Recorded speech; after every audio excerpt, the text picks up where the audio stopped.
Oh, the roar of the crowd.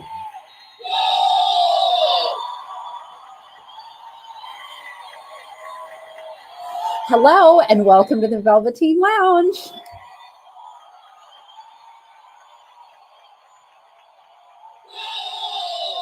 Ray, made it, Ma. So, I'm sure I'll say this more than once throughout the evening, but we had a bit of bad news today. Apparently, Jet Set, our local tiki bar, is closing Saturday. Ugh, Like 3 days from now. so depressing. Aloha, Eric. Good to see you. Eric, good to see you. Very good to see you. Yeah, so we just got that out of the way. But on the subject got that of out of the way. our local tiki bar closing, and actually it's Ugh. many people's local tiki bar. People like far flung as Hartford, Northern New Jersey, like New Paltz. This is their local joint right now. So this is our local joint right now, and it was great to actually thank be able you, Eric. to have to people sort of like get together in the center and have this awesome place that's right on the water. There's also great drinks. Hi, Errol. Errol. I know it's so depressing, right? Hi, Mom. Love you too. But on the subject of our local tiki bar closing, I only have this to say. Hi, Lisa. Good to see you. But that's it, and I won't repeat it on the air. Yeah. Anyway, Booey. I had to say something. Anyway, it's said. It's out of the way. Some of you attending tonight will know about this and go. And you'll say what I just said. And here we go. Hi, Cynthia. Good to see Cynthia. you. I know, right? It's depressing. Man. It's such a great place. Jet Set. It's such a great place. Awesome place, great location. It's right there on the Newburgh waterfront, next to like this whole string of like really great little homey places to eat. And you're looking at this fantastic river between you and Beacon, and there's sailboats out there, and they actually have a very nice looking bridge. I mean, it's like it's a great little spot. I know. And like I think a lot of factors conspired against it. And only one of which was like their ability to develop an audience. I suppose if you're packed every single night, that's one thing. Maybe that rules all, but not necessarily. Yeah. Yeah. I don't. Hi, Satellite. Good to see you. Satellite. Yay. Yeah. I don't know. I don't know. I mean, I could hazard some guesses, but yeah. Hi, Cheryl Jean. Good to see you. Can't say. But the other thing is the bar is already sticky. By the way, it's pretty sticky. It's already sticky. We bought the pretty sticky bar at the sale. Anyway, before we get too far along, I just want to note to the people who are watching this on the rebroadcast, thank you very much for doing so. It really helps. The views are good. You can add a comment. You cannot comment on existing comments. Whatever. That's the stuff. And for the benefit of everybody watching so far, and anybody, of course, bottom of your screen, you do see a little note in case you would like to, in case you're enjoying the show and you don't mind a little tippage. Errol that's saying, what that's there for. Yeah. Nothing is guaranteed. Cherish the moments and take pictures. Exactly. When we think about when we started like finding these local joints around 2006 or so, there were a number of them. They're mostly in New Jersey, and now they're down to one. And there were a large number of them around New England, basically circling Boston, and now they're down to two. From what Lisa likes the autumnal clothing. Absolutely. Yeah, this one was inspired with hello. This doesn't say anything better than this. I couldn't possibly. And I did not commission a shirt, so I don't have this pattern, but I do have this spiffy number, which came from Sweet Lorraine in Cleveland, and I've been getting a pretty fair amount of use out of this baby. Yeah, it's good autumn colors. It's great autumn colors. Coordinates really well with a lot of things that you have. And I really surprised myself with like all the earth tones. I was really shying away from those for so long. Hi, Trisha. Good to see you. This is spiffy. This really works. So, and something to cheer you up. So good stuff. I want to make a drink. Hi, Dime. Dime, you're like 4 minutes late. Don't worry about it. Sorry, I'm late. No, please. Oh, hi, Julie. Good to see you. We have to give Dime a hassle just so he knows, like we. Thank you, Julie. Just so he knows you love him. Dime, where you been? Oh yeah, it's okay. It's very sad. I mean, and it was such a great place. That's a kicker. I mean, anybody who currently has a place let's try to bring them go to. Up. Even if it's not like full-blown carvings, maybe it's just more of a nautical theme. This place was a little nautical, a little aviation. This place is still there. if are you around, go get around there, just for the sake of. But I don't know. Who knows? Maybe it's maybe they close and reorganize and reopen as something else. That's what happened to the joint in New Paltz, and currently open in Kingston as something else. So we gotta bring the mood up. Let's bring the mood up. Let's make a drink. Elevate the mood, shall we? Let's bring the mood up. I mean, look, a lot of places gone, but Cynthia, I know. I do remember the earth tones actually. Yes. I'll find a shirt with some avocado in it for you. Oh man. Tell you. Neat, nice clothing arrangement is from Kelly. It's electronics. That must be from Paul. It could be. Although I did pick this shirt, so it really helps for me if the electronics are cool looking. It does not hurt. Paul knows this. And I got to say, the vast number of things I'm gonna go get some tasting glasses, particularly over about the past 30 years, aren't cool looking at all. They don't look like anything. They're functional at best. Sometimes they're like, well, they're all right. Sometimes they have pretty decent flashing lights or something, but they're just boring, dull little gray boxes. And then the stuff from like within the past 20 years that are these AV amplifiers, they're not even good electronics. So it's like, man. I'm autumn colored, safe for the blue jeans. Yeah, there you go. Well, Okay, let's have a tasting. Let's indeed. I tasted this stuff in the store, but Paul hasn't tasted it yet. And I need to be reminded. You know what it tastes like, except I forgot that days ago. And by the way, I'm a sucker. I've learned this about myself. If someone's doing a tasting in the liquor store, I feel so bad if I don't buy something from them. I'm such a sucker. I really am. Like they see me coming. They know that they're... Hi, Julie. Good to see you. They know they're demonstrating things, and people have to try things a few times before like they really start getting into it. Such a sucker. But it could be... Sometimes it's kind of easy, like if you get a bunch of bourbon fans and you've got like this real great local bourbon and the price is a really nice price, and you get like maybe you get some bucks off. They'll be like, "Oh yeah, that's awesome." Especially there you go. Especially when it's like a person who's actually from the distillery, or in this case, the meadery. The meadery. If it's someone who's just goes around doing different demonstrations, it's a little bit different. But this guy was like from the meadery. So it's in the fridge. He made this stuff. Want to get it out? Let's fetch this stuff. He was so proud. Oh, Lisa says I'm the same way, right? I know. I know. Anyway, so cranberry pucker. Now it's not pucker like the liquor. Term is going to give some people a pause. Like, oh no, I got really sick on that apple pucker that one time. No, this is not pucker. The pucker is just the fact that it's a little tart, because cranberries are. So this is not a liqueur. This is not like super sugary. I think it's probably just a little sweet. You'll have to comment, please. Oh yeah, wasn't that fun when stuff like that happened? And some of these things were fun. Our friend Dano actually has, during the period where the Macintosh company, still located in Binghamton, New York, was actually owned by a holding company that also like made Alpine car stereo, pretty high-end stuff at the time. They decided they had to come up with a Macintosh car stereo. So it's literally like that little Mac logo faceplate. It's really like, so he's got this CD player in his BMW that is a Mac, and it's kind of crazy. It's like, I kind of had to do that. So I've actually gotten a demo. It sounds great. Paul hasn't tried this. I've tried it, but it's cranberry mead. Smells actually it does smell puckery. I don't mean it's not that pucker. Yeah, I mean, it's kind of tart. It's kind of tart. It smells tart. There was also I want to say cherry cinnamon one. Sure. But I liked this one. This is cranberry mead. Sweetened with honey. Sweetened with honey. Yeah. Well, that's mead. Well, it's sweetened mead. With honey. Mead essentially is fermented from honey. So there we go. Let's give it a try. We had a tasting. They poured a wine. The lady poured the same wine, and I told her that I just tasted that one. She tapped a glass off and said, "Maybe you need to taste it."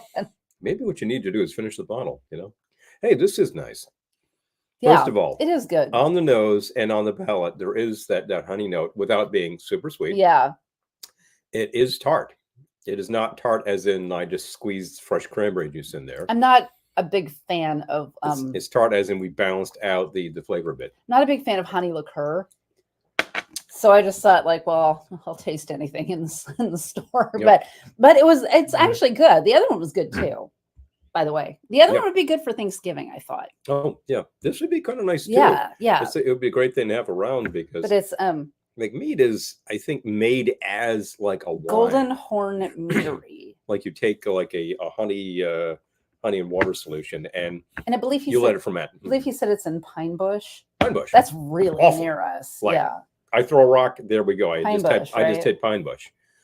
Pine Bush. Pine Bush. Yes. Meadery. They distill so many spirits in Pine Bush. I don't know what it's in. It's in like the Black Dirt region. Area. The Black Dirt refers to the fact that when the glaciers receded some 20,000, 15,000 years ago, they ground the hell out of the local area and left behind a ton of minerally stuff and this huge deposit. It's great to see you two of guys. Good loamy stuff. So you've got these the deep pockets of great stuff to grow in. You'll see like massive onion fields. You will see apple orchards. You'll see pear orchards. You will see grapes being grown. It's all over. And so, of course, once distilling started really happening in the state, I don't know, some 15, 20 years ago, that really started kicking out because the law has changed. People are like, well, we're going to start distilling. I will say that. So they did. And they're making everything into vodka, gin, rye, Applejack, popular. So the wine master was drunk as well. I'm kind of sorry I missed that tasting. Lisa. It sounds like a lot of fun. Anyway, you will see. I'm sorry. I was going to say that where we live is a great place to be in autumn because we have apple picking and a meadery now apparently, and all these kid distilleries that make bourbon and Applejack and craft beers at breweries. So yeah, we for fall drinking, this is the place. Local wine, craft beer, mead. Yes. The liqueurs from one of these places does too. Thank you, Don. The brown goods and the white goods. I'm gonna make my drink. Thank you, much appreciated. And you're in fact using. I'm using local rye. Local rye from Speakeasy Motors, another local product. There we go. Probably from Pine Bush. They are, if not Pine Bush, then like adjacent. Here, I'll let you read it. I'll read the label. Anyway, we did try this at a car show. Well, what else? And this is really like, my gosh, like the Gearheads rye. It's pretty cool. Awesome winery in Arkansas. Oh wow. Hello. It should be good. Should be good. So, okay. I hadn't even planned this. I'm calling this the Upstate Sour. I did not even plan this, but local. And then I'm going to use local apple liqueur, also from Warwick. Oh, Warwick, which is Distilling near Pine Bush. And half ounce. So that was 2 ounces of rye, half ounce apple liqueur. Gardner Liquid Mercantile is New Paltz, but I think they have like an HQ that's in Wallkill. That's literally that's right right. next Yeah, to us. Also near us. Yeah, super near us. So like we'd be glad to just drop. I think they do like event nights where they just have, I don't know, music, car shows, whatever, and serve some drinks. So hello. So drop on by, check it out. So that was 2 ounces of rye, half ounce of apple liqueur, half ounce fresh lemon juice. Sounding really great so far. I know. You forgot to bring us some beer from the local. You brought us like a whole case of Blatz, the big suitcase of Blatz. You brought us a 12er of the beer. You brought us a 12er of the cider. What did you forget? I was like, we're still drinking some of that stuff. We forgot. We forgot? Oh. 3 dashes. Anyway. 3 dashes. I think you did great. Lee Brothers, which is in upstate New York. Upstate New York. Yeah, there you go. Black walnut bitters. I honestly didn't plan. I believe that's Rochester's Fee Brothers. Yeah. Oh, dummy me, Dimus. Oh, I thought you meant that we forgot to bring. No, dummy he. Oh, no, we didn't. Dime, come on. Yeah. Seriously, you brought us so much stuff. It was so much. Okay. The cup runneth. And I'm going to do a splash of the cranberry mead. Cranberry mead. And I said in the recipe that you could also use cranberry wine. And I looked online, and yes, to make sure that there's cranberry wine, lots of it out there. So shake with ice and strain into a cocktail glass. Strain into a cocktail glass. Presumably, you could use a cocktail glass, I could. preferably a chilled one. That'd be nice. Shall we? You know what? Every Okay, time I'm nice. emptying the dishwasher, I always take 2 of these and put them right back in. All right. Pardon me. A little mucusy today.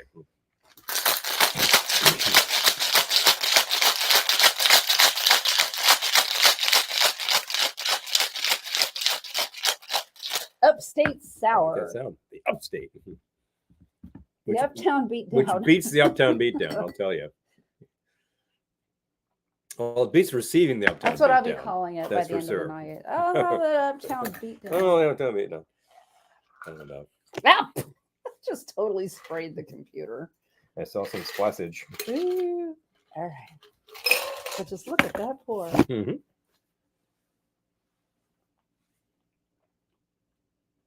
You got something going on? I like that. Mm-hmm. Nice nose. I'm a fan. Oh, yeah. I'm getting it. That is just that side of the sour side of things. It's definitely sweet and sour, but you balance it just there. But I'm getting the note of the meat even.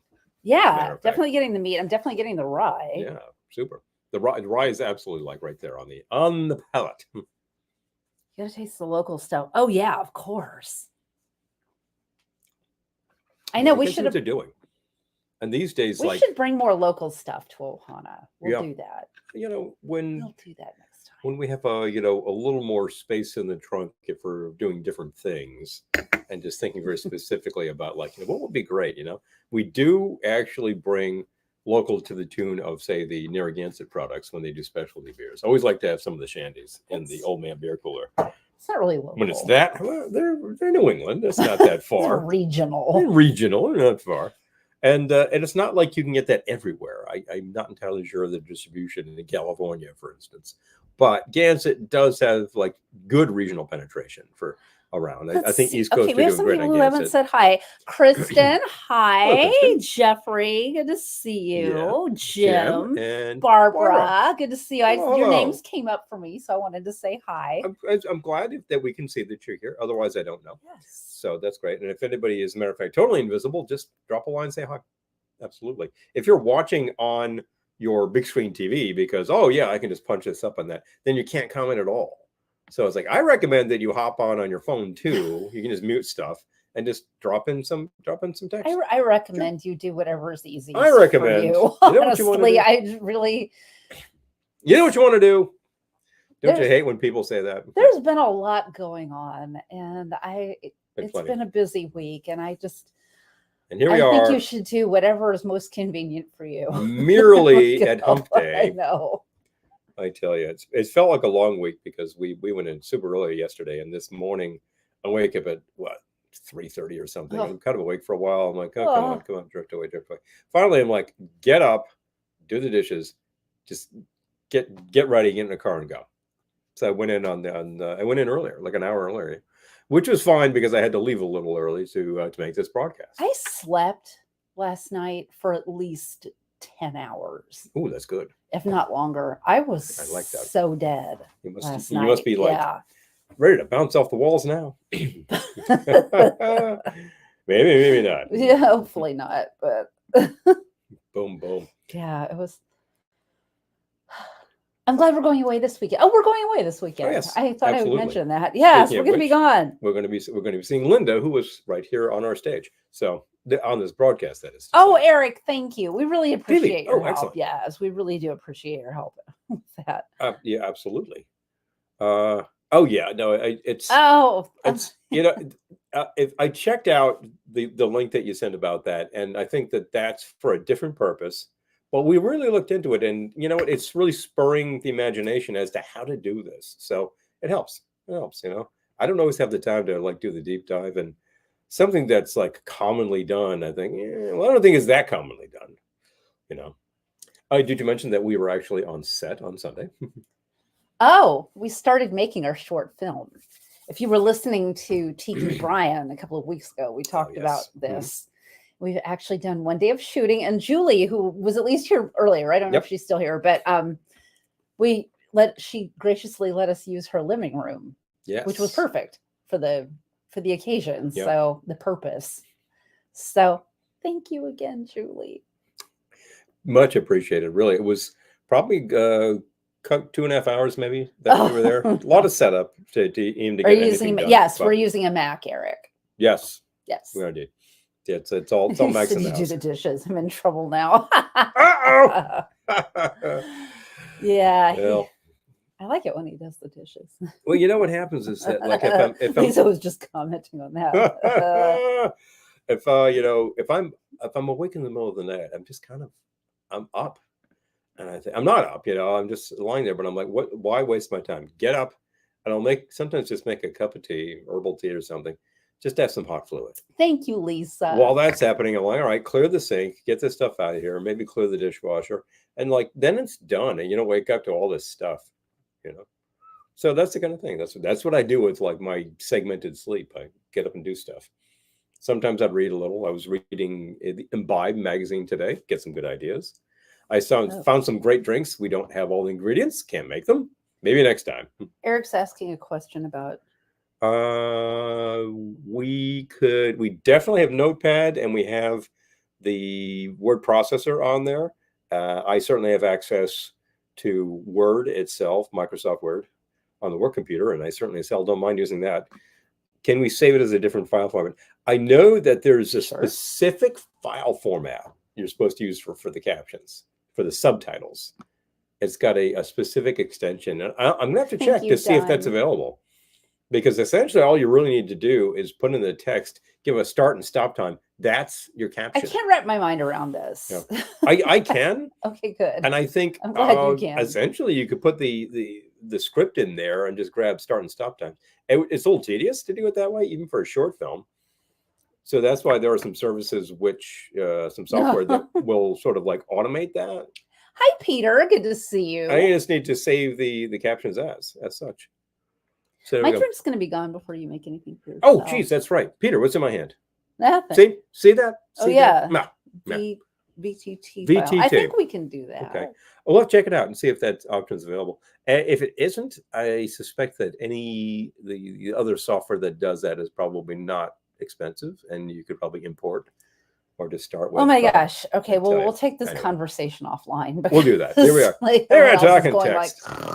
Here we are talking about text. Anybody? Like guy on the train. Anybody about? You want to talk word processing? You remember? I used to use Word Perfect. It was great, but then it went away. Blah blah blah. The train we were on yesterday morning. Boring.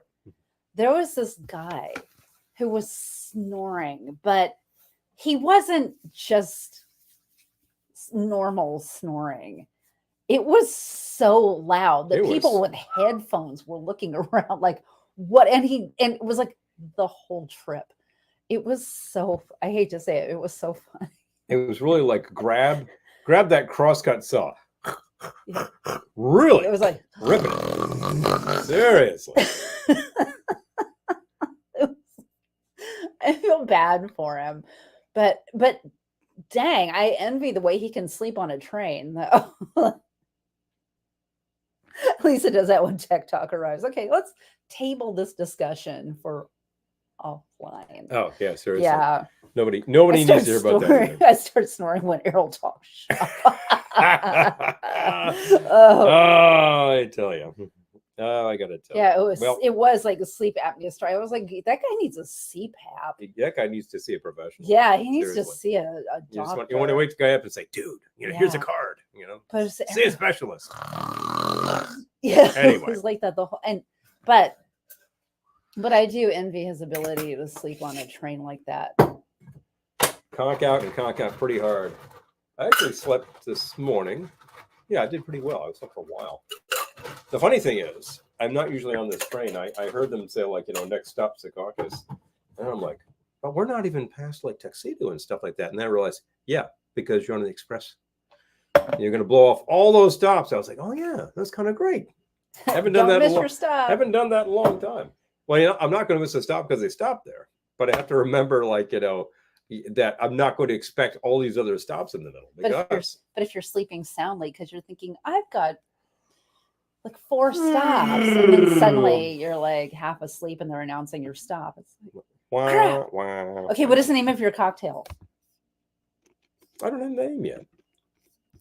I was going to better come up with something. was going to use brandy base. Okay. Yeah. I got to get the brand. I have undoubtedly made something almost identical to this before, and I couldn't scare it up in time because I have no idea what the hell I called it. I'm actually attempting a long range project to catalog our greatest hits, and it's like 4x4. We'll get there. I got to do a deep dig. Okay, how many ounces brandy? Give me 2 ounces, please. That works. That is it. Yep. And Gonna use a 1/2 ounce of that St. George. it's just St. George spiced pear liqueur. Okay. We decided that, like, since we're now sort of semi-officially into the actual season, all right, fine, you know, and it is feeling cooler out there and inside, which is it's partially a plus. Wait, that's not a cue. Okay, that's not a cue. All right. Oh, Dime says I used to snore like that. Ask Chet Sterling. Oh no! Oh boy! oh man! Not your roommate Jed Sterling. Ah. We had about an 1.5 hour ride to the nuke reactor in the desert in Idaho. Guys would fall asleep, but one would snore so bad the bus driver would look back. The guy would ask if he snored. Yeah, like, no, that wasn't snoring. That was next level. Yeah, I was specifically making annoying noises. I get 1/2 ounce of lemon. Is this lemon? Yes. It must be. Oh, I remember lemon peels are there. So it's got to be the thing. Okay. So far, we got a pretty nice sour going on. I want to try this. And I think I forgot to tell you, like, to load up on specific bitters. I forgot. I made a whole bunch of curls. My drink's almost gone. I'll use a curl for the next one. I'm going to use a curl on this one. Definitely getting that pair.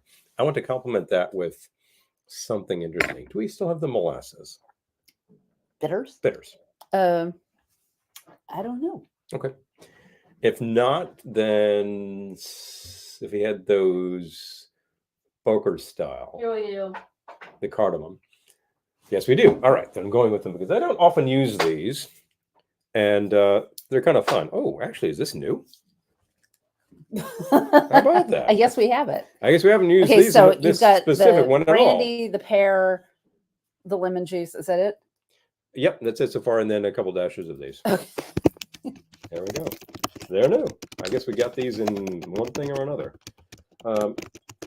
Actually, 4 dashes. I want to make sure this flavor comes through. There we go. If I recall correctly, that's a very strong flavor. So shake with ice. Shake, Spain cocktail. Here's the shaking part.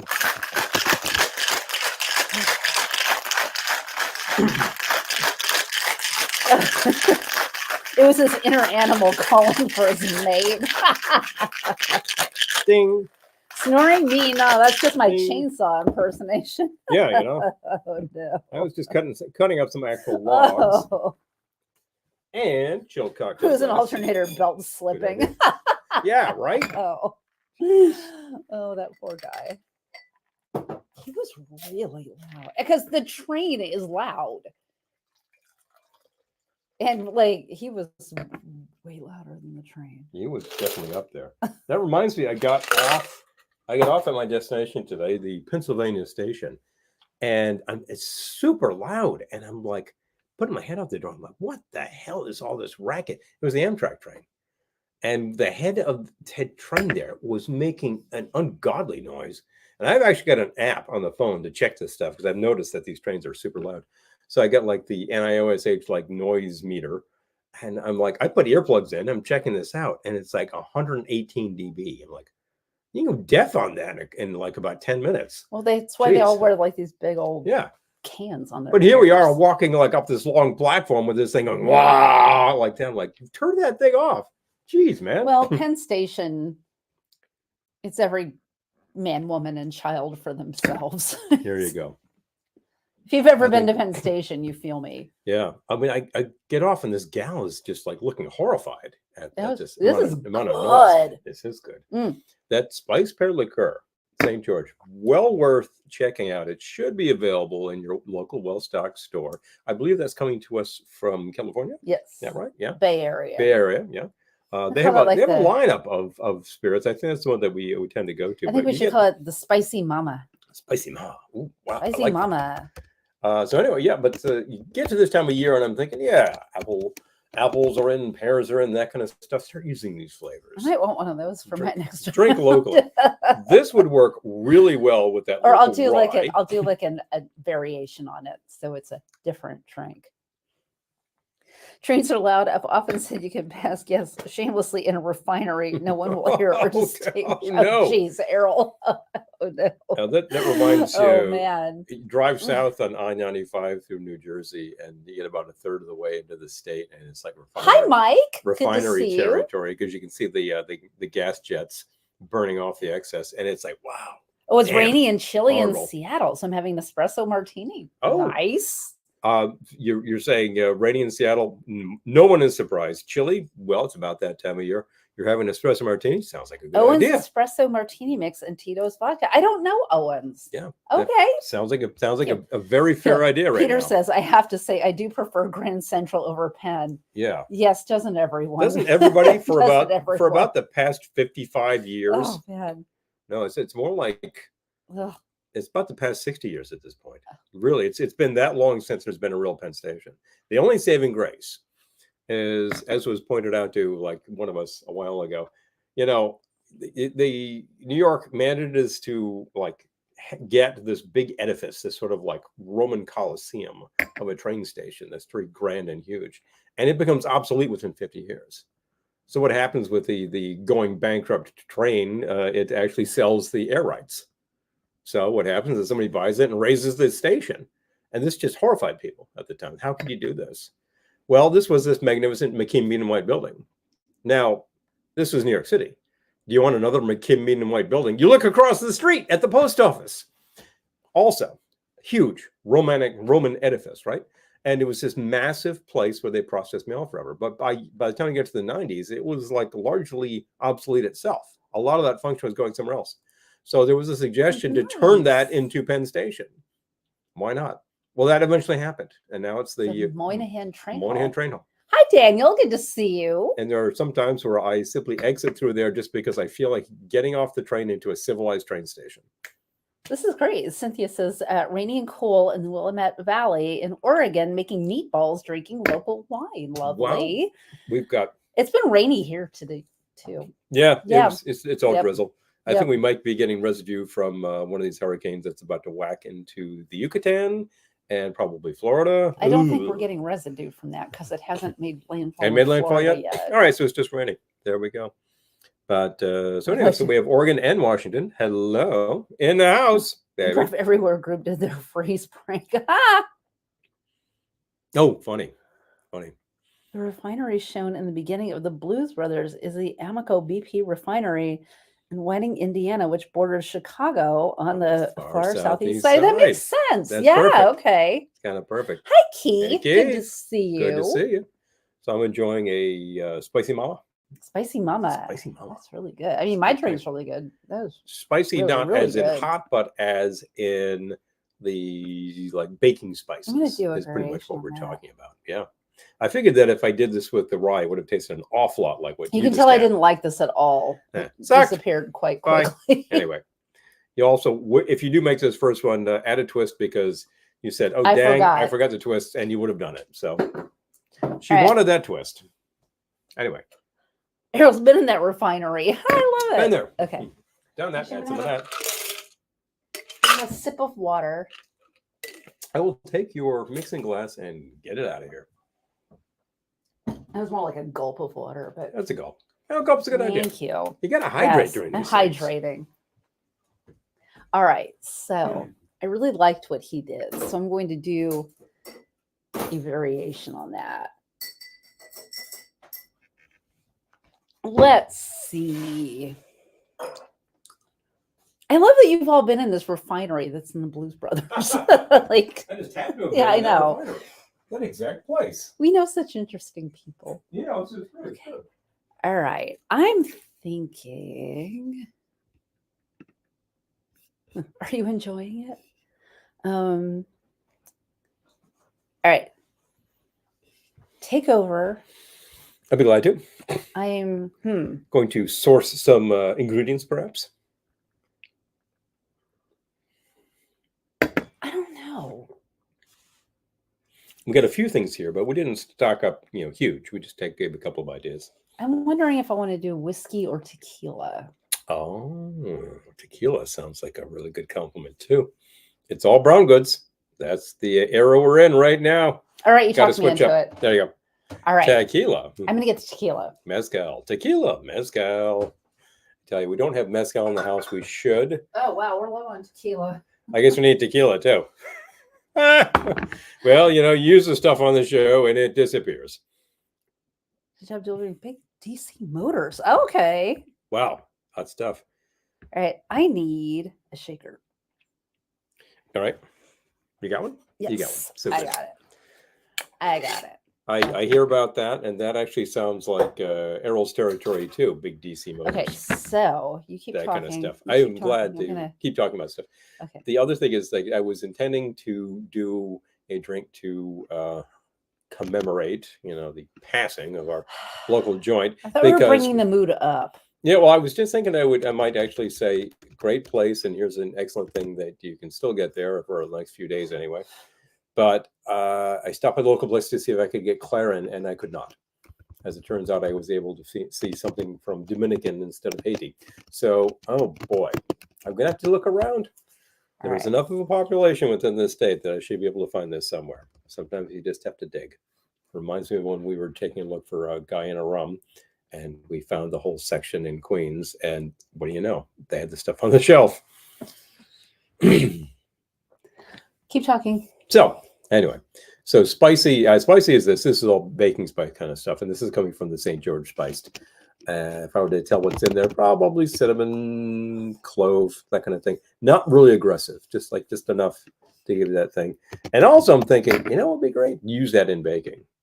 Just the way that, say, like Stroh is used in baking in Austria. It's like it's a massive thing. All right, I need a name for this. The high proof rum, not Stroh's, which some of you are familiar with, being from the Midwest. It's going to be a variation on the Spicy Mama, but with tequila. Yep. So I need a name. Okay. Truth be told, Spicy Mama sounds appropriate for that too. I know. Yeah. Who knows? Spicy Mama too. Spicy Mama too. Maybe Spicy Mama too. Spicy Senora, but we're getting into weird territory. Yeah, I don't want to be weird. Oh, okay, Spicy Mama too. Boom. Excellent. Hi, Spicy Mamacita. I like Mamacita? that. And hi, Deadhead. Good to see. Okay, Spicy Mamacita. There You we go. named it. There we go. You named it. Yeah, All right. I was thinking that in the back of the head, and Okay. I didn't know if it would fly, but apparently it just did. So I'm glad that we got that I going. want to be weird. Yeah. All right. Okay, That's so entirely weird. Yeah. 2 ounces. Yeah, entirely reasonable. Reposado what I'm trying to say. tequila. Yeah. Hello, Joe. National Daughters. Oh, that's sweet. Thank What is that? you. Oh, okay. There you go. Hello, Joe. Joe. Boom, boom, boom, boom. I like the Spicy Mamacita. Pico Mamacita. I like that too. All right. By the way, we're Oh, Peter, you're so sweet. Thank you. Speaking of Deadhead, we are coming exactly into a Deadhead time, right now, and we are perilously low on product. Oh my gosh. Where can I find this in New York State? I really Yes, need a bottle. please let us know. Because Okay. we have a lot of empty bottles decorating the joint, but we do not have. I and know. Joe, by the way, uses that little nip size bottle that usually ends up in swag bags as a playing piece for games. Yes. Because he was like, "Oh, I know what to do with this." Oh yeah. Okay, so that Absolutely. was 2 Very ounces cool. of the tequila. I'm going to do a 1/2 ounce of St. George. Spiced pear. Yeah. Again, excellent product. I really like using this. I don't use it a lot during the summer because it just seems like the season is not quite right. But then you get you just turn over into the end of September and you're like, bang, crack open that bottle. Let's go. 1/2 ounce Great fresh stuff. lemon juice. Excellent sour. Very happy worth. And 4 dashes Feed Brothers molasses bitters. Who even knew we had them, but apparently they were brand new. You looked, and we had. I guess, did we buy those? Maybe we did because we knew we were out No. while we were buying something else. It's interesting. Yeah. Funny. So, yeah, there you go. When you don't even remember if you bought something. Then it is Right. serendipitous that it appears on your shelf, isn't it? Isn't that great? Yeah. I would not grab the ice with my hands if you were here. I'm doing this because I'm making the drink for me. You like to note this to people. I do. Because I can see how it might read creepy, but I would love to give you a chilled cocktail glass, but I forgot to throw it in. okay. I gave you one to start with.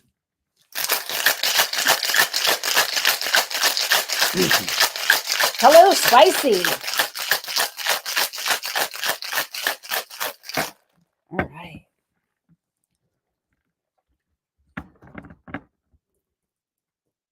The hardest working thing there is the chairs holding up the operators. Jeez. Oh man. Oh, okay. Sounds like a Homer Simpson kind of situation. Yes. I'm just saying. That's hilarious. All right. I'm not going to forget my peel. lemon twist. He's got a peel. There we go. And the twist is a good thing if you're actually, it's just frequently the only garnish we're using in these. And I always recommend you're squeezing the lemons, shave off some peel first, trim it down so you got them ready, and then just gives you borrow that little extra, that kind of thing. That is really good. I like the nose on this. And I've got extra. Oh yeah, that's awesome. That's just another a variation on this. It tastes a little different. Super happy with that. The first one is definitely in the same league as these, and it tasted different because it's got the rye. I like to play with all of these things. Brandy. The first one that you made. Oh, I thought you meant the one you made. And it's awfully similar to these because of similar ingredients in it. Yes. But didn't have the St. George. They used a good local rye. Yeah. And you used was it pear liqueur or apple liqueur? I used the apple. Apple liqueur. Yes. Okay. That's a good thing. I love that you're discussing amongst yourselves. This makes me so happy. This whole thing going on. It's like you have, some of you are a little more local to each other than all that, or like at least regional enough to be able to hook up. I think that's great. Regional enough. Regional. You're regional enough. Yeah, you're regional enough. Well, I think regional to me means like, well, if we drive an hour, we're in another state. In the cases of people who are in the Midwest, it's like you drive about 6 hours, you're in another state. There are much larger stretches of territory to be considered. So we use the spiced pear from St. George. St. George, yeah. St. George. It just spirits. I can't read that. Oh, let me take a look. St. George. I'll read the label. In the Bay Area. I just need to do this. This. And also the Fee Brothers molasses bitters, which I'm positive you can buy online. Definitely can buy those online because I think that's where we got those. So this is actually a blend of pear brandy, pear juice, and spices. So this is great brandy base. Well, that's why they call it spiced. That's why they call it spiced. Now, did they say anything about the flavor profile of the spices here? Cinnamon and clove. I nailed it. That's exactly what I was tasting. Dang, that's great. Vinny is moving in Sunday and starting welding school with Tony. Lovely. Hey, now you're talking. Get that going on. Yeah, welding is good. Pays crazy at the refinery. Welding is a good skill to have. I mean, there are people who weld to assemble I-beams, and there's people who weld to make huge art sculptures. I mean, it's like the welders I've known have made large art sculptures. I always think of Flashdance. Yes, well, there's always because she's a welder by day. It's always possible you have your side hustle, and you weld, and then at night you go and you dance. Molasses bitters. Now that's an oxymoron, right? Hi, Mike. Good to see you. Funny but true. Hey, Mike. Kind of drinks are like cold and plentiful and cheap. Yeah, amen to that. I think that. Amen. I will say that we like to keep it economical because we will certainly find like the level where you want to be for like a quality-based spirit, the level that you don't want to dip below because you've gone too far. And then there's like the level above on the shelf where you're like, okay, that's very fancy, but you're not even going to mix with that. So you got to find that middle ground, like really, really excellent middle shelf liquor. I'm usually really happy there. And then that can vary. Sometimes that's about a $22 bottle. Sometimes it's about a $62 bottle. And I think to myself, it better be twice as good if it's a $62 bottle. But sometimes it's just the economy of scale, and you have to consider that kind of thing. A lot of local product is going to cost a little more. And you really have to say, well, if I'm supporting my local place and I like these people, that's the thing I'll do. I mean, because that's right, Eric. Flashdance was a shot in your neck of the woods. Yes, that's true. Yes. All those exteriors, anyway. I mean, they definitely did like all of those big like industrial shots. Yeah, Pittsburgh, baby. There you go. We haven't been to Pittsburgh in some time now. It's been a minute. Been a hot minute. It's been a minute since we've been to Pittsburgh. I've been kind of missing Jerry's because like one of our record resources disappeared on us, and I'm like, oh man.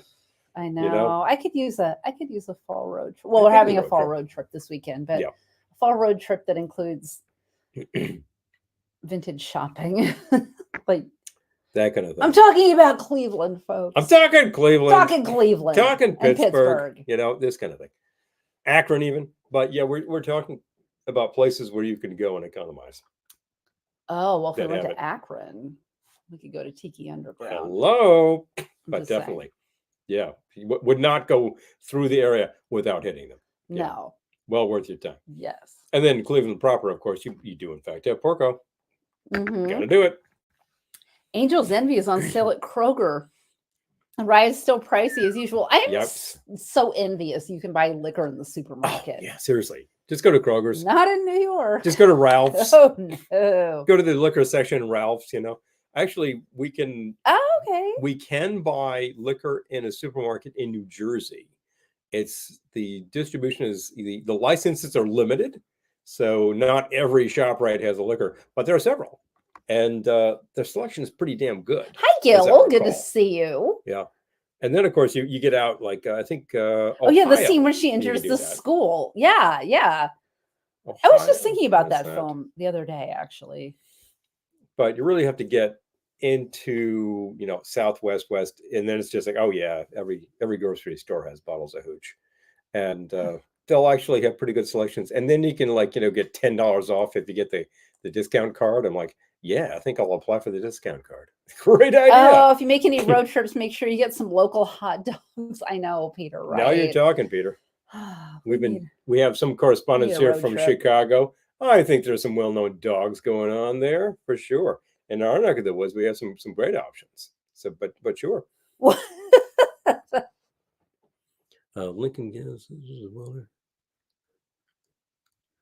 The other farmers find out you don't have a welder, you'll get laughed at. That makes me think about like Green Acres. Yeah, really. Yeah, what'd you say? You don't have a welder there? So everybody's got a welder. Yeah, and then the guy drives up with his truck like, you don't have a welder yet? Well, what do you know? I have that very thing in the back of my truck. And it'll be $100. $100? Get off of my property. That was a good Oliver. Yeah, I did. Oliva. Every grocery is liquor. Some places have better selections, so yeah, I bet. Yeah. I bet. Yeah, I'm sure that some of these are a little paltry, but some of them are really well stocked. I just remember being in, I think, a Ralph's in California, and they had like the corner with the liquor. We go in there, and I get this smell. I'm like, it's the Mai Kai. They managed to get Mai Kai smell. I think it's just old wood and wet rope, and it like bang. It was weird. Rope. It like you can tell that in a second. You're like, I'm right there in the Molokai, Crazy. Errol is my Oliver. I love it. I love it, Lisa. You have to let. Oh, and you're Lisa. And you're Lisa. You're Lisa. Of course you. Yeah. Who's his Lisa? Oh, you. You need like a leopard sofa. Yes, like exactly. These types of things. Hilarious. My brother might be Lisa's Mr. We need to do a Green Acres. As it turns out, I happen to have the exact thing you're looking for right here. That'll be $7. Oh my gosh, we need to do a Green Acres happy hour. $5. Leave the property. $2. We should settle the hot dogs debate. Which state makes the best hot dogs? Oh, Peter. For Pete's sake.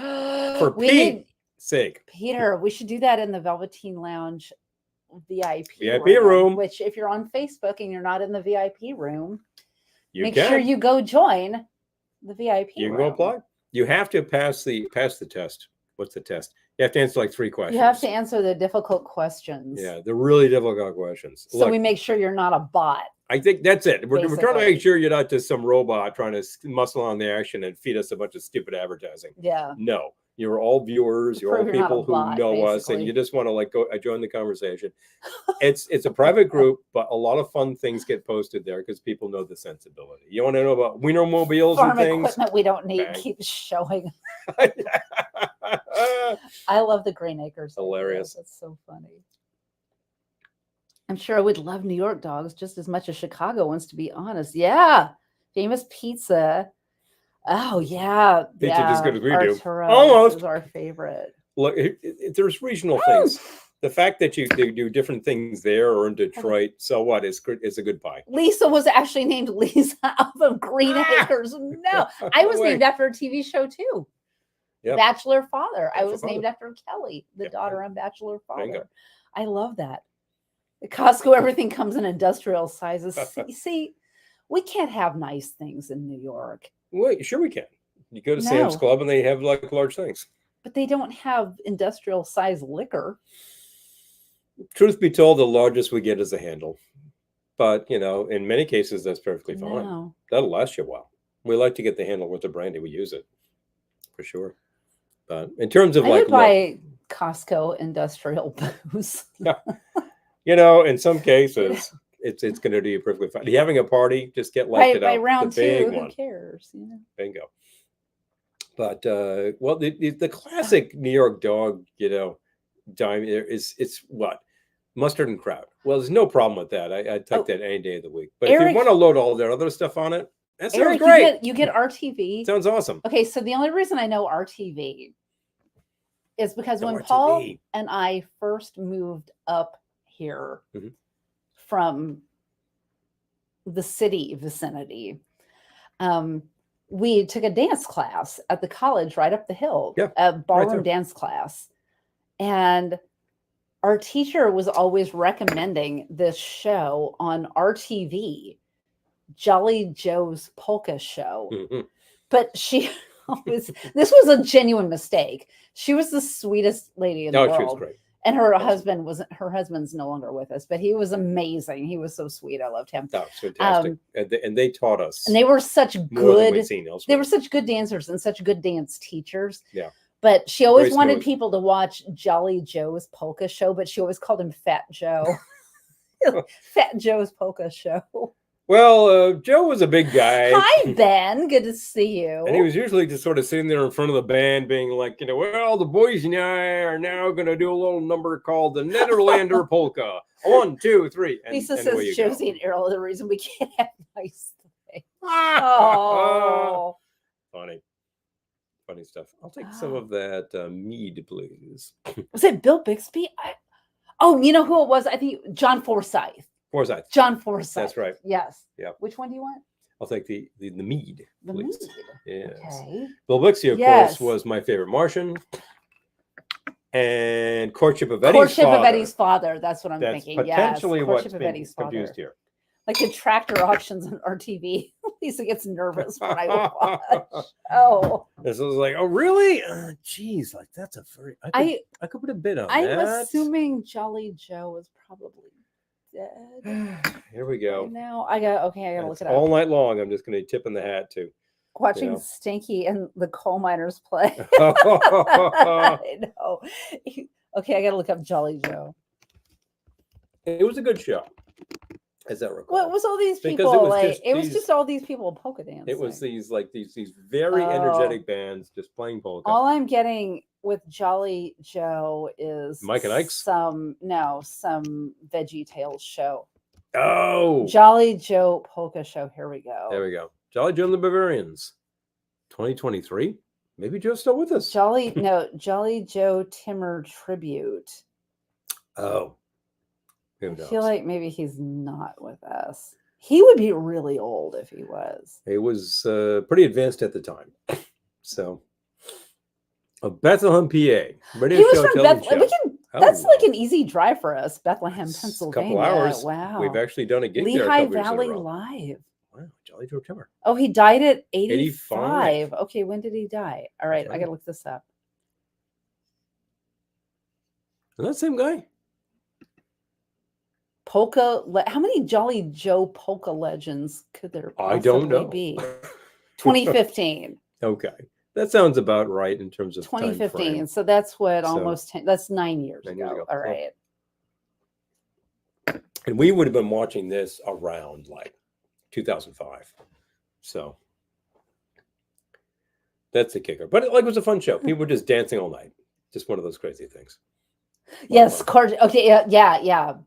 But yes, Courtship of Eddie's Father. That's a good show too. Yep. Bachelor Father. I don't know if I've ever actually seen it.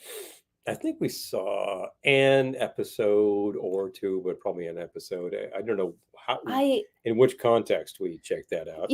Someone. Oh, jeez, Chelsea. I believe her name was Chelsea. Started following us because I mentioned Bachelor Father, and she was kind of like the sort of like historian, webmaster, caretaker of the Bachelor Father world. Yeah. And then Noreen Corcoran, who played Kelly, died, and I remember she was super depressed. But we've lost touch with her. Yeah. I don't know. Who knows? She's out there. Yeah, she's out there, and I don't quite know how to find her. But yes, she was like, yeah, I think she told Noreen that I was named after her character, and she was touched or something. But anyway. That's a good thing. Let me tell you about my best friend. Hey, Kelly. Speaking of Kellys. Oh, hello. Keith. Thank you. Oh my gosh. Our friends, my brother, are being evacuated. Oh, Keith, I'm so sorry to hear that. I hope everyone's all right. That's Kelly. Kelly Pete. Oh, Kelly. Yes. Never mind. Yeah. We have Kelly. We have Keith on here as well. But yes. I am so sorry. Sorry to hear. Friends and family are being evacuated. That is scary. Glad they're being evacuated. That is very scary. Yeah. But definitely. Right, yeah, because this is going on. This is right. real. I'm seeing so many conversations here. All right. This is very good. Yes. No, it's great. Look, talk amongst yourselves. It's good. Please talk it's amongst fine. yourselves. Anyway. Yeah. Anyway, these things. I will need. But Kelly, thank you. I appreciate the compliment about the outfits. Oh, absolutely. No. Yeah, and please. I really am pulling for your family and friends. Seriously. That's scary. Yeah, that is terrifying stuff. So I need a thing because now I am out. And I have to contemplate what's good. Let's think here. Make the announcement. I am out. I am officially out of. We need another drink, Lisa says. Well, a drink. May I suggest? Clink, clink, another drink. Cranberry mead. I just had some, but I was contemplating what else to mix up, and I might have a little meat after that because that's actually quite nice. And it's slightly sweet, but it's very, very specifically tart. Very happy with that. I'm so sorry to hear you've had the vid. Oh man. People are sick. People are dropping like flies. People are coming and going with this stuff. I hope you're feeling better, Ben. We need to get our flu shots, and we really should get the Hi, Patrick. Good to see you. Really should get the new booster shot too. But yeah. I just got back from rehearsal for Evil Dead the musical. Oh man.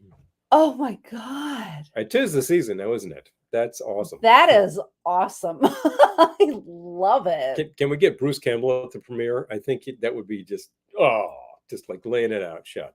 That's just crazy. I'm being 100% serious now. Tell us when it goes up because I'm leaning into musicals now. So this one's let us know when we can. Very interested. Try to coordinate seeing this.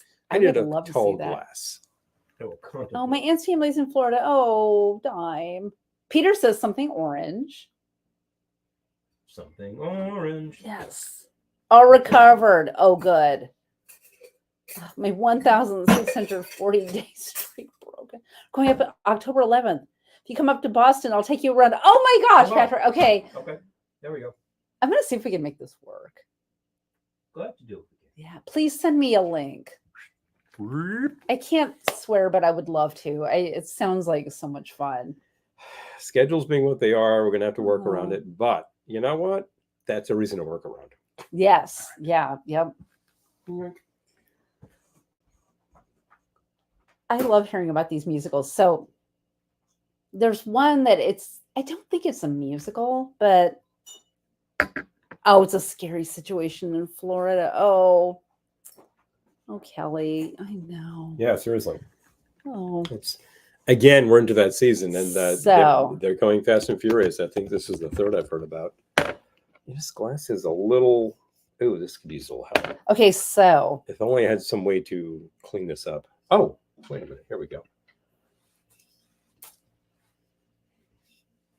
I don't think this is a musical, but is anyone here familiar? In the New Yorkers will know, but Celino and Barnes, the ambulance chasers. There's a new play about them called Celino v. Barnes. And yeah, I'm obsessed with seeing this. Like I these hilarious offshoot ideas crack me up. Yeah. Oh, Maya. Hi, Maya. Hello. Oh my gosh, Orlando, Maya, baby. preparing for the jeez. storm. Yep. Oh my gosh, all of you people in the path of the storm, be careful. Oh, Rough thank stuff. you, Patrick. I'm so glad you sent it. Thank you. Excellent. Be great. Be fantastic. Yes. Oh, if you could drop it in the comments too. Yep. People are interested. So We yeah. have people who could get there. Let them know. This is as usual, this is a forum, and if you have a product, if you have a thing you're working on, if you have an idea, let if you us have a link, throw it in there. Drop it in. And we can always share it over to the other platform too. So I just polished up. Peter, it's at Asylum NYC. And I don't know if you remember the commercials, but they had this commercial that would play like at all hours, and it was like Celino and Barnes. Anyway. I totally missed this. I don't know. Yeah. I probably saw this 1,000 times and just completely the real life story of Celino and Barnes has been turned into a play, which of course is over the top. But they got into a huge fight, the two attorneys from the ambulance chasing law firm. This is real life. This isn't the play. They got into a huge fight, and then one of them died in a plane crash. So anyway, yeah, this is the kicker. If they can successfully turn Heathers into a musical, Sam Raimi's story should be no problem. Anyway, exactly. So I just polished up my glass with a Velveteen Lounge towel. So anybody out there who's interested in such things, we do have both colors. We have these guys. I got these guys. Let us know because we can get some to you. I'll drop the link. Drop the link where you can find the towels, and then we don't have to talk about it again. And then there we go. I usually put one ad in there in the middle of the show. That's our ad. That's our ad. That's our ad. I will not bombard you with ads the whole time. It's not that kind of show. If you act now, it'll be full price. Apt natural. Apt natural. What is apt? If anyone, you know what? I'm not even gonna say where that quote comes from. If you get that quote, if you can tell me where that quote is from, apt natural. I'll send you a worthless piece of crap in the mail. Apt natural. I have a gun. Apt natural. Yeah. I have a gun. Anyway, I need to make a thing. Oh, thank you, Mike. And I'm trying to think of what would be appropriate. I want to do something tropical because apt natural. Because of what is a good idea. I need to take a look at some instructions. I'll be right back. Look at this. I don't know what happens when you Google apt natural, but you'll find out.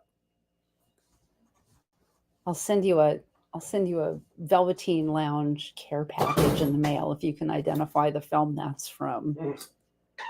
I wish I had a shirt like that, Paul. Oh, wow. Oh, thank you, Gil. Yeah, that shirt is vintage. I made this myself. There are so many cool fabric patterns in the stores for Halloween. Oh, Joe says, I saw Evil Dead the musical when it was off Broadway, the Dodger Theater. Oh, they give you a cover because blood sprays off the stage. Good to know. Okay. Yes, Ben, yes. Did you hear about the $21 Beetlejuice cocktail they're serving at AMC? I heard that there was some theater in California that it was like 31. Anyway, have you tried it? Yes, we have splatter zone. Oh, no, Patrick. We got to do this. We got to figure this out. Oh, that's hilarious. That sounds like such a Halloween thing to do. I know it's not an accident that you're doing this in October, but I love this. Okay, my mind is working. How can we do this? How can we do this? How can we do this? Paul has time off coming. We haven't been to Boston in a minute. That would be fun. Christmas is coming. Stock up and fill your gift list. Yes. Okay, so has anyone tried the Beetlejuice drink? Yes, vodka, blue raz syrup, sour gummy worms for garnish. Sounds sweet. Sounds like not a $21 drink. I'm just saying. One might just be saying. It's impossible to go out for a round in New York City and not spend $21 a drink. Yes. But they're usually good drinks, or the places don't stay in business. One is simply saying. When did we meet in person? Yes, it was at YouTube, Patrick. Yes. It was at YouTube. 2015 sounds about right. That sounds about right. It's been a while. I know, isn't it? It's so crazy. There was a lot going on, but I remember specifically, and there was a big crowd that day, as I recall, and it was just one of those happy hour meetup things. Oh, Lisa's already started to watch scary movies for Halloween. We watched The Blob the other night. I love The Blob so much. That was awesome. We watched Poltergeist the other night. We've seen Poltergeist. We've seen Little Shop of Horrors musical version, which is awesome. Yes. Great. Fantastic. We saw about half of Soylent Green. That's scary enough. That's terrifying. That's real life, you know. Oh, Daniel's going to Boston next month. Oh, wow. Boston's going to Daniel. No, Daniel's going to Boston next month for Boston's Halloween party. And December for V's. The V's Kowloon Christmas. Ooh, there we go. Well, lovely. Well, you're brave enough to go to V's Kowloon Christmas. I got to hand it to you. I'm sure it's totally fun. It's what it is. It's exactly what you're thinking. Anyway, I was thinking I wanted to make a tropical. Couldn't believe people couldn't outrun the Blob. I know. It's just like seriously. Well, this is what I was getting. Oh, speaking of Boston, are Boston people still here? Yes. Yeah, I think so. When we were talking about molasses bitters earlier, I wanted to mention the Great Boston Molasses Flood. Speaking of the horror, yes. Yeah. Yeah. 1919. There was this huge storage drum moving down the street. Huge storage drum full of molasses because it was being stored. And people died. It was being stored to make industrial alcohol. It was something from the war era, right? So this was still left over. They were still filling the sucker up, and it was summer, and it got super hot. The molasses starts to ferment. It puts a lot of pressure on the tank. Bang! Floods the whole thing, and some people were caught in the path of the thing, and you're like, you were killed by molasses. Yes, they were. I know, but I guess molasses would move faster than the Blob. Yeah, it would. It would, as a matter of fact, because the Blob itself was made out of this Daniel, silicone it sounds gel. Fun. Yeah, it does. We haven't been to Kowloon in a long time, but if we go to Boston to see Evil Dead the musical, we could go to Kowloon. I think it's a guaranteed. We should do such things. Yeah, I've been to Kowloon. I love this idea so much. I always like the food at Kowloon. They have like 4 or 5 cuisines. Love it. Just fantastic. They have 4 or 5 different areas of the place. Yeah. I love the Nautical Bar. So I wanted to do a drink to commemorate the fact that our local is closing. Daniel, I'm sure you've heard. Kills me. But I decided to grab Trader Vic's. Pick us up on your way. Oh, Dan. There you go. We can just do a whole weekend. Do a thing there. Boom, boom, if boom. you're truly in, let us know. We'll figure this out. Do a caravan. Trader Vic's Pacific Island Cookbook. I recently Patrick went to Kowloon after one of his proms. I'm trying to talk here. This is pertinent. Patrick says, I went to Kowloon after one of my proms. Well, that's like the place to be. That's exactly where we want to be after that. That's like when Ted went to Hawaii Kai after prom. Yeah. I'm just saying, like, this is... There's a similarity going on there. This is big. It's the kind of a place, Anyway. All right. Anyway, go ahead. I'm trying to say, I recently recovered this book because I found a good copy of the actual slip jacket, printed it and put it together. And I said, all right, so what does Vic have to offer us that I might make that we have in back of me now? And there's no weird ingredients I don't have. It turns out there is stems and seeds that you don't need. Trader Vic's grog. Okay. Okay. Is this what we're doing? Yeah. No, Martin's is not closing. Oh, Peter, no. Jet Set is closing. Jet Set. Raise the hat. I'm telling you. It is a drag. I'm saying, did you catch Spike's interview with one of the Kowloon's owners? Very ambiguous, but some hope. No, but good. Good as good. I hope there's hope. They were announcing they were closing something like 2 or 3 years ago. Yeah. And it's just like the family has been doing this now since 1953. And they're like, it's time. And we don't want to like burden our kids with this, and no one else is taking this over. I think, somebody might be interested to take that over. I would farm it out there because it's an institution Lisa and has it's an edifice. Yeah. It's a great book. It's a lot of fun. A fantastic food in here. Even has like Southwest specialties. I was just looking at. Oh, Trader Vic's grog is one Texas of my food. favorites, Gil says. There we Okay, go. so, all right. So, Anyway. hit me. And this is actually not the Navy grog. This is a little different, but this is Trader Vic's grog. Hold on. I'm Let holding me backspace. on. Trader Vic's Because grog. Got it. Okay. Got the thing. Go All right. ahead. 2 ounces, 8-year-old Jamaica rum. 8-year-old. I don't know what that is these days. I don't know. But you I wrote it certainly- down, but we're not going to do You that. certainly as hell can get some Ray and Nephew product. We're not gonna the do that, appropriate age, and we'll do but just fine. Anyway. Get yourself some Appleton. You'll be happy. You'll be Happleton. So you want 1 ounce of lemon juice. Okay. 1 ounce of passion fruit nectar. I'm using the syrup because that's what I've got. I'm not going to bother. The fact is, this is going to be fairly tart, so it's good. It's going to be good to balance that. Okay. 1 ounce of unsweetened pineapple juice. You can use it from the can. Works perfectly fine. If you squeeze your own pineapple, then I'm glad for you. And a dash of Angostura bitters. I would make that about 3 dashes of Angostura bitters. Okay. And shake and pour. It says old-fashioned glass. I'm using one of these cool tall glasses that we got from Julian Errol recently. Terrell. I'm thinking Errol because he's right in front of us. Daryl. Dear. Shake with ice and pour into a I'm using highball glass. I'm using a highball. Trader Vic's apparently is served in a 10-pin Pilsner. Wow, sounds like fun. I will be right back.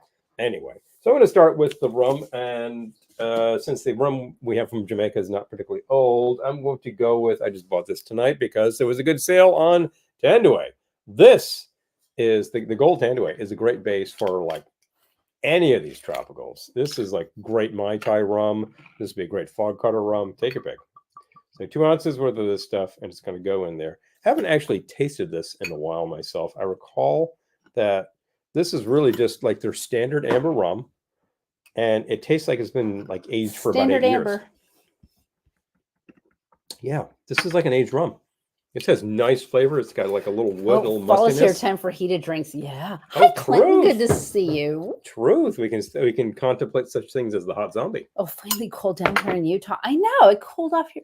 Oh, I know, Peter. It's so sad. Like, yeah, raise a glass to Chad set. Seriously. So I said 1 ounce of the lemon. No, you said. What did I say? Oh, you did say 1 ounce of lemon. Ounce lemon, yes, ounce passion, ounce you pineapple. Okay, make it easy. That's a lot. That lemon. That's why I was. That's why I was thinking that the passion fruit syrup is not a bad idea because that's a lot of lemon. Tiki snobs make me giggle. How dare you use canned pineapple juice? I know. Dare you? I was sorry. I didn't have time to juice a pineapple today. Here we go. I didn't have time to juice like 50 kumquats. Passion fruits. Passion fruits is going to like yield a lot of pain is what I think it's going to do. You want to make passion fruit syrup, you go to the freezer section in your supermarket, find out where they have the Hispanic foods and buy like the pulp from Goya or La Fe. You take that, that's combine 1-to-1 with the syrup, boom, done. That's pretty much what he just did. Yeah. 2 ounces dark rum, 1 ounce pineapple, 1 ounce lemon, 1 ounce passion bitters. That's it. Yeah, exactly. Apparently I've got it. Gil, I'm making the drink that Vic you loved like. his sour drinks, that's for sure. Woo, I love it, Ben. Yeah. Oh, Peter says some decent places in Newburgh. Mama Roo. Yes, we've been to Mama Roo. The place is great. Yeah, and Silk Factory. Yeah. And we happen to buy the pineapple in these tiny little cans. Why? Because when I buy it in the big can, I use this much, and then it sits for a while and starts making pineapple liqueur, which itself is okay, but for Pete's sake, then I'm throwing away a lot of pineapple. So the little cans, they recycle perfectly well. We use it all. Everything works fine. 1 ounce. The great thing about this as a Vic's drink is it's super simple. 2 ounce base, 1 ounce, 1 ounce, 1 ounce. Real super easy pour. If you were making this for a party, you would just scale up all the ingredients, Then you can buy the big can of pineapple. Dump, stir, boom, done. Super happy. Everybody happy. I'm going to throw in some peels because I have some peel. That goes in there like that. I'm going to find the bitters, which are not What are you looking for? front of me. Angostura. Right here. They are? You sure? I thought I brought them. Maybe I didn't. Yeah, I did not see the telltale yellow cap. Here we go. In fact, we're getting low on Telltale these. yellow cap. Telltale yellow. I'm gonna have some mead. Okay, good idea. There we go. I added a bunch of bitters. It really adds. Oh, good night, Patrick. Good night. Thank you for dropping by. Yes. Thanks for dropping by. Thanks for dropping the information about yes, the show. yes. That's some kind of awesome. Yes, we will let you know. That'll be so much fun. Now this was supposed to be a shake and pour, and I'm like, I just assembled in the glass. Give it a good stir, you'll be perfectly fine. There you go, friends. That was me last night, tucking myself into bed at like 8:45 p.m. Patrick made it all the way to 9:15. Hello. I was so tired last night. Exhausted. Yes. Exhausted, and we were trying to watch something, and we were just well, actually, didn't we watch about 3 episodes? You didn't of something pick the kind pineapple of, off your tree in your yard. Yeah. Good one, Dime. If you get a pineapple tree in your yard, go pick your pineapple. Oh yeah, that sounds hilarious. Go pick your pineapple. You know what we are picking these days is peppers. In fact, we're picking a peck of peppers off of the trees out there, and they're doing just great. How do you know what garnish to use in your cocktail? Well, I mean, it depends. I feel like whiskey drinks, because a Manhattan calls for a cherry, that you can usually use a cherry in Manhattan adjacent drinks. Anything in the Manhattan family will work fine with the cherry. They will not work like drinks fine with lemon juice. You could use the lemon peel. It's just kind of what they will not work well with an olive. Yeah, you're not going to do that, but you will definitely do that with the martini family, and you could definitely do that with similar drinks with clear spirits. That would be okay. Oh, Peter saying, is the tiki-ish place still open in Middletown? Do you mean the Korean place? Yishan? They're open. Peter? They're occupying what used to be Tony Boffa's. If you're thinking about Hawaii Fountain, that's of course long gone. Oh, well, he knew that. Raise the head. But you knew that. You knew all that. There's actually a great place that's serving Thai food that we picked up from one day that is just like right over by the Salvation. It feels like it's nothing to look at. Really good. But no, it is nothing to look at. It's a big nothing, but the food was excellent. The food was amazing. Very happy with that. Yeah. In terms of other kind of garnish, if you're doing a really simple rye or whiskey drink, like an old-fashioned thing, do an orange. Something in that family, orange peel. That's a great idea. I've seen that with Manhattan too, and the bartender will usually sort of like rub the rim and then express a little bit of the oil, and then away you go. Errol says we've actually grown 2 pineapples in the house over the last 6 years. Wow, I'm impressed. That is impressive. Like, I can't do that. Don't know why the plant doesn't yield every year. I know some plants don't, right? I actually took a pineapple top from when we had a pineapple. We had a whole pineapple at one point, and I think we made a drink in it. And you have to chop the top off. And I put that into a pot with some dirt, and it started growing. Oh, Peter says, I remember that Thai place by the Salvation. Yeah, I forget the name of it, but it's a good place. We went there once. Popeyes. We did not go there. No, we went to the place that is now Beer King. There was a great restaurant in the footprint that is now Beer King. Which is this amazing A-frame building. Very cool building. Yeah, it's super cool. And we went there. It was great. Excellent food. Yeah. I think it was for an anniversary or something, and we took advantage when they were there. Fun. And I would say that, like, I dislike when a cool place like that gets taken over, but the King, the King is killing it. Beer King does rock. They are just killing it so hard. I mean, and they actually do have like the growler fills, and they'll do like the custom cans and things. They have cigars. It's like they have a huge selection. Both it's times just the great. pineapple tasted really good. Oh yeah, I love that. I will say that the things that we grow are excellent. We've been growing grape tomatoes out of the plant in the back, and that's actually still super productive. And I used some the other day. We returned, and it's like, what do you want for dinner? I'm like, I want seafood fra diavolo. So we actually bought the stuff, and I just whipped it up, and I used a lot of those tomatoes, and it was awesome. So got to do it again, man. All of a sudden, Oh, wow. Yeah, geez. We can crack the door. That would help. I don't know. Getting my fan. Let's get the fan. It will also crack I can stand a little bit of coolness. That's okay because I'm wearing I pants. don't know why I'm just suddenly so hot So, in here. yeah. Well, it's much better. we don't have any ventilation going right now. We have usually had the windows cracked, and we had the oven on. So, But like I don't know. 90 minutes ago. Yeah, maybe that was that. Yeah, it was weird. I can't tell. So, yeah, I was talking earlier about winning the lottery in terms of places going out. I'm like, yeah, I just need to win the Powerball and just buy my favorite places and say, here you go, here's a 1,000-year lease, and they'll be fine.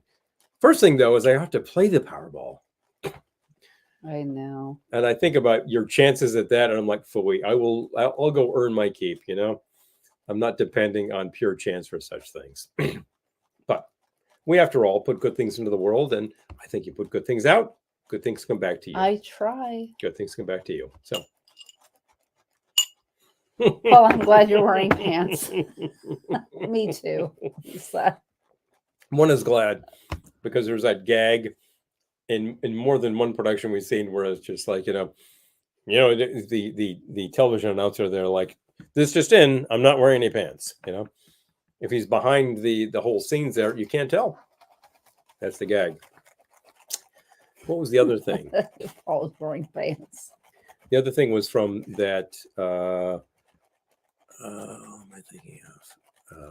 Rochester. Jack Benny Christmas episode, I think it's from 1957 from his TV show, where he goes into the store. Errol says the same thing about the lottery. Yeah, right? Well, we know people who play kind of regularly, they play their favorite numbers. We know someone who wins a lot. I mean, she's not a millionaire, but she wins a lot. Wins a few thousand here and there. Yeah. I wouldn't mind that. I always say, like, I know that I have extremely slim chance of winning $1 billion. I have a very slim chance of winning $100 million. How about the lottery where it's like the prize is $12,000? Like, nobody would play that. They'd be saying, like, oh, forget this. But if that would kick up the odds, I'd be happy to play that. Yeah. I'll take 12K. That would do a lot of good. So, were you going to say something? I was. Wasn't that a Chevy Chase bit on SNL? Yeah. Because if you were going to say something, I wasn't going to interrupt you. But if you're not, I think I was working on a riff and it kind of ended. So, go to town. I took a psychology class in college, and they told everyone to stand up. And this was a big, like one of those classes that has like 100 people or more. And they said, all right, everybody sit down if you wouldn't be happy to make $100. And a few people sat down. And they said, okay, everybody sit down if you wouldn't be, like, go out of your way. That's probably a better way to put it, to make $50. And more people sat down. Like, sit down if you wouldn't go out of your way to make $20. And more people sat down. I was still standing up. And finally I was like, everyone sit down who wouldn't go out of your way to make $10. And there were like still like 3 of us standing up. Why did I bring that up? It was weird, but it was something about the whole concept of actually I have no idea when you brought that up. Bills, yeah. Oh, got my fingers crossed for you, Paul. You deserve it. Oh, thank you. Aww. Yeah. First I have to play. Yeah. It's because I was talking about the lottery. That's it. Lottery. I was talking about the low stakes lottery, or like the higher odds lottery. That's where like only a handful of people play and somebody's got to win. And I think, yeah, I'd play that for 12K. A lot of people. Well, and if you don't have to do anything, I'm like, I'm not going to turn down money. Well, the people who play the lottery regularly are like, oh, come on. Where's the $100,000 prize? Where's the $10 million prize? They would scoff at this, like, 12K. It sounds like nothing. But it's like, that would be very useful. You pay a lot of stuff for that. So I'm all for, like, aiming at the lower gains that still would do a hell of a lot of good that I think are attainable. where these And pie he in the wouldn't- sky things where it's just like you could make $1 million. I'm like, oh yeah, sure. You wouldn't go out of your way for $12,000.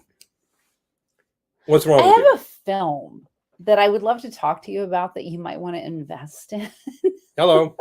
Like, really, you wouldn't go out of your way for $12,000. $12K. Okay. You know that will Yeah. make Anyway, that'll make a film. It's probably going to make a short film, but still. odds are good on take 5. Okay. Oh, hello.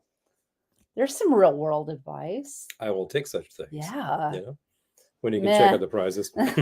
Eh. Meh. I also think, like, if you're going to be playing games of chance, why don't you throw some skill into the mix and become really good at poker, and then join some games, There you that go. kind of thing, you know? Because people do that. People do that professionally. My profession is to play cards. This sounds crazy, but if it works, Then he is somehow it lucky works. on scratch offs. Guarantee you use one more in 1 year than I ever did in a lifetime of playing them occasionally. I know some people are just lucky. They get that. Oh, thing. less numbers, Joe They get says. that thing. Okay. Ah, all right, okay. All right. Your numbers makes the thing happen. Makes the dream work. People don't want to play the lottery until it gets up to 500 mil, because 499 mil is Not just enough. not enough. Not enough. If the prize were 10 million and people were scoffing at it, but the odds were much better, I'd be like, sure, try that out. The thing is the odds. The odds are always the same. It doesn't matter whether it's 10 million or 10 billion. Eric says, I used to Odds watch are the same, poker on TV you know? religiously. Oh, Julie says, I'm with you. Play better odds for a nice little prize. Seriously? Right? That's the thing. Yeah. Little prize. You're thinking, like, what amount of Yeah. money right now would make a really big difference? Right. It's just like, yeah. oh, I got to fix the car. Or I got to paint the house. 25,000. I know. It's like 5 figures would actually do a lot of good for you right now. You'd be like, yeah, I'd be happy with that. oh, and the magic. I love the magic Christian, Ben. Oh. I love the magic. Yeah, seriously? Yeah, what won't people do for enough money? Yeah, Yeah, right. there's a really sick ending to that picture, which is I love unfortunately the still magic too Christian. true. Too true. Never heard of Texas Hold'em until they started broadcasting these. Oh. Yeah. Oh, Peter says, I used to be good at poker. It's been a long time since I played. Well. So, anyway. It's been suggested to us that we should learn to deal blackjack because apparently there's money to be made. And I mean, I understand blackjack. I know how to play blackjack. I understand the principles. I wouldn't call myself a dealer. But being a dealer, that feels like a whole different thing to me. Here's the thing. Yeah. You know, these folks in Vegas, they train, they get certified. They have to be yeah. super slick. And I get it. And I'm like, yeah, sure. You're in the big leagues, you got to do that. I think in the little league, I would like to be like good. And then we could go from there because I think we would both give a lot of personality to this. We've been doing a lot of these carny games, and what counts is if you can deliver a little razzmatazz. Yes. You know. Well, I think of myself as a crappy face painter, but I had a face painting gig this past weekend, and my face painting mentor was there, and she was like, "That looked good. That was good." And I'm like, "If you say so." So, I think I'm a little hard on myself. I think you are too. I do think I'm a little hard on myself. I think everyone went away happy. The judgment rains down really heavy, and it's just unwarranted. I think that you do a really great job. Julie says, I was in a lotto club years ago, and we won $2,000. We each got $200. I was on cloud 9. I got to splurge on some fun stuff. I love that. You know, when $200 actually does you some good. Well, and $200 that you weren't expecting. It's just like, I get to splurge. It's the small games. I love that. Sometimes it's the really small games. I have some pretty modest goals sometimes, and I think that it should be possible to attain these things. Carol says my brother's wife is a card counter. Brutal playing spades against her. I know that's a whole other thing too. Card counting. If you can keep the stuff in the back of your head and remember what's been dealt out, they take you in the back room and break your arms if you count cards. Oh, in Vegas? Yeah, because you're getting an advantage against the house. This would not be in Vegas. This would be in New York. New Jersey and Connecticut. Oh, so this would be in Atlantic City. Yeah, of course they're going to take you out. Kevin. Hello, Kevin. Boom, boom, boom. Kevin says, our friend Tikimon lives on Tikimon. a barrier island in the Gulf side of Florida. Hoping he's okay tonight. Oh my gosh. That's right. Yes. Didn't we Yes. actually just, we were Yes, on the broadcast yes, with yes, Tikimon yes. recently? Yes. Oh, man. Oh my God. Yeah. More people in Florida. Yeah. He's a funny guy. So I Be say safe to you because, this is real and it's heavy, and like whoever's living there knows. The John McEnroe of poker. Oh, I know nothing of the poker world, but this is so interesting. I know some actresses play poker competitively and are very good. Jennifer Tilly. Yes, apparently he's like an excellent poker player. Yeah, fearsome. Right. So these are the kickers. Gettysburg, ma'am. Hi, hey! Good to see you. Happy fall, y'all. Happy fall, y'all. I know it is fall for real now. It's people will talk about like now it's officially fall. I'm like, well, when things start falling, it's fall. When the weather changes, it's fall. Today it feels like fall. Recently, it's been like really pretty hot out there. And it's like, well, I don't know, but the colors have been coming in. I also, and I bet they're starting to come in your neck. So I hope Tikimon will be okay. Yeah, seriously. Yes. Come on. Yes. We did the broadcast, and I remember doing like a test broadcast, and like he's a really funny guy. So I wish good things because. Hi, Marky. Good to see you. Good to see you. Marky sent me this crazy video I have to show you of some idiot in a parking lot, by the way. Errol says, my 79-year-old mom is the John McEnroe of backyard. Oh! Spike! Oh, man. Watch it. So fascinated. Okay. I want to find out who is the John McEnroe of badminton, Ping, ping. Table tennis. Table tennis. Ping pong. Now you're talking. What do we call it now? Ping pong champions. Well, we can't call it ping pong apparently because it's a copyrighted term. So that's why thus table tennis. Sorry. But we just went through an Olympics where it's an Olympic sport, which is craziness. Okay. But there you go. There you go. And as a matter of fact, I only saw some Olympic competition at Rockefeller Center because they set up this big video screen out there right where the rink usually lives. Says, yep. Yep. And right off of that rink inside, there's a little bar. And the other day, we actually we hit that bar. We hit a round. We did. It was lovely. It's a really good place. And I'm trying to remember the name of the place. I'm totally Smith spacing. and Mills. Thank you. There we go. Cool place right there in Rockefeller Center. There's a few really good looking bars in there that are pretty contemporary mixology places. So worth your time. So this is Cranberry Pucker Mead from Golden Horn Meadery, which is local to us here. Very close. Pine Bush. Your local may do such things. Mead is a revived art. The John McEnroe of badminton. It's almost like a confession. I hope this is low proof. Yeah, it's like a wine. It's about 11%. I took a look. I have to wake up in the morning. Oh, man's doing some weatherproofing. Weatherproofing. Oh yeah, jeez. Lots of rain in the forecast. I know. We're gonna get it. We're driving up to New England on Friday. So we're going to get it. We're going to get it there. Today, I didn't get caught on it while I was walking, but while driving, there was definitely some. Really? Probably still going on. Yeah. Driving home or driving? Driving home. Morning, there was nothing. So glad to report that because I managed to go in early and it was dark. We're already there, people. We're going to be there for a couple of months too. Well, it's that time of year. It's that next week. Time of the year. Knock on wood. Knocking on wood. We should be decorated for Halloween. So, pardon. I loved that Patrick told us about Evil Dead the musical. Hello. That he's rehearsing for. Maybe we can go to Boston and see it. Hello, plus. But if you have any films or whatever that you think we should see over the Halloween season, please let us know. Let us know. Drop them here. Send us a message. Time to hunker down. Oh, yeah. Oh, man. Yep.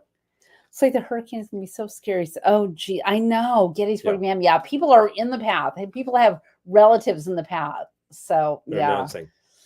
So please. Yeah. You want to talk real horror? That's the thing. Yeah. Nature is going to do it. I'm talking about to you. manufactured Hollywood horror. Yeah, that we could watch for Halloween and do broadcasts. Prefer that kind of thing. We've already seen a few good things, and we're I love when going it to see gets a few more good brisk. things. Yeah, me too. I do, Yep. Mike. Yeah, we definitely have the change of seasons here. And it was weird a week or so ago because it was still like 80, but the leaves were starting to change. Yeah. It was super confusing. The trees themselves are confused. Mm-hmm. Dime is putting his dime down on Trilogy of Terror. Yeah, okay. As mentioned, truth. I'm writing it down. Hold on. A lot of these things are very campy but scary. We were recently watching something, and when it finished, we just turned the sound down, and it auto played to Dark Shadows, the show. So it was like the soap opera and this was like episode 1, 1966, and it was just playing, and it was pretty hammy, but it looked really super creepy. And I got to remember that you're taking us back to early childhood when that was still on the air, and people watched that. Hammy. People watched that regularly. It was a really big thing, and there was a movie. I think there were 2 movies, as a matter of fact. So big fun. I think you're right. Mm-hmm. And there's a soundtrack album. Suspiria, good one. With Okay, like Dark the 2 Shadows. principals. I'm writing them down. Yep. I'm taking them all down. Suspiria, Dark Shadows. Yep, got a big vote for Dark Shadows. It's fun. It's a lot of fun, that sort of thing. What's one that I was thinking of that's very reminiscent of Dark Shadows because it's kind of gothic horror is Dementia 13. Yeah, okay. Roger Corman picture, partly directed by Francis Coppola. That's one of his like college era directorial jobs. It's actually pretty effective. The original series, yes, cheap that was but good. Just playing when we woke up on the sofa. One of these channels is playing the full thing, so I know we just have to figure out which channel it is. Was it Hulu? Who's doing it? I forget. You can have to say. I have no idea. Oh, it's Elvis. Okay. Oh, we're watching Elvis movies. I put on Fun in Acapulco. I like to have something on the TV while we're going live because otherwise it's this gigantic black hole in the room. Who needs a black hole? So I put on Fun in Acapulco, and some other Elvis film is now playing. There's a young child asking if he can have his watch when he's dead. Can I have your watch when you're dead? Also, if you can name that reference, I'll send you a worthless piece of crap. So 2 references tonight, if you can name them. Boom, boom, boom. So we have a recommendation of Suspiria. Oh, Dario Argento, baby. I've been taking notes. Suspiria, Dark Shadows. If we're going to get into Argento territory, then I would say go with the first couple just to start because they're really great. Four Flies on Grey Velvet. And Trilogy of Terror. What is the other one? Jeez. I got to look it up. The first thing that he directed is super creepy. Very Hitchcock. Dario Argento. Yeah. Dario. Hold on. We just worked with Dario in the summer. A different Dario. Different Dario. Matter of fact. Profondo Rosso is one. I haven't seen that one, but that's actually well known.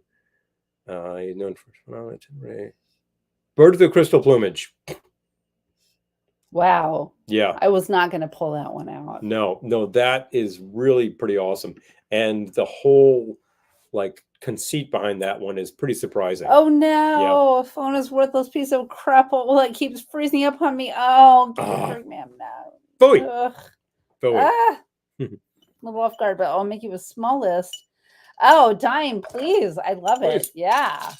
Much appreciated. We always watch the same ones every year. Please. No, we watch them frequently. Little Girl Lives Down the Lane. Oh my gosh, Little Girl Lives Down the Lane. I'm writing it down. Yeah, that's kind of a classic. Thank you for the suggestion. It's got a great cast.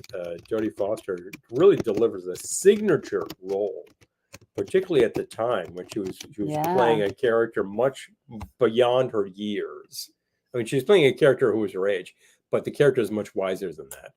Well, and who was it? I would say Jodie Foster was just always an adult in a little girl suit. Freaky Friday. Yeah, exactly. That's a kicker.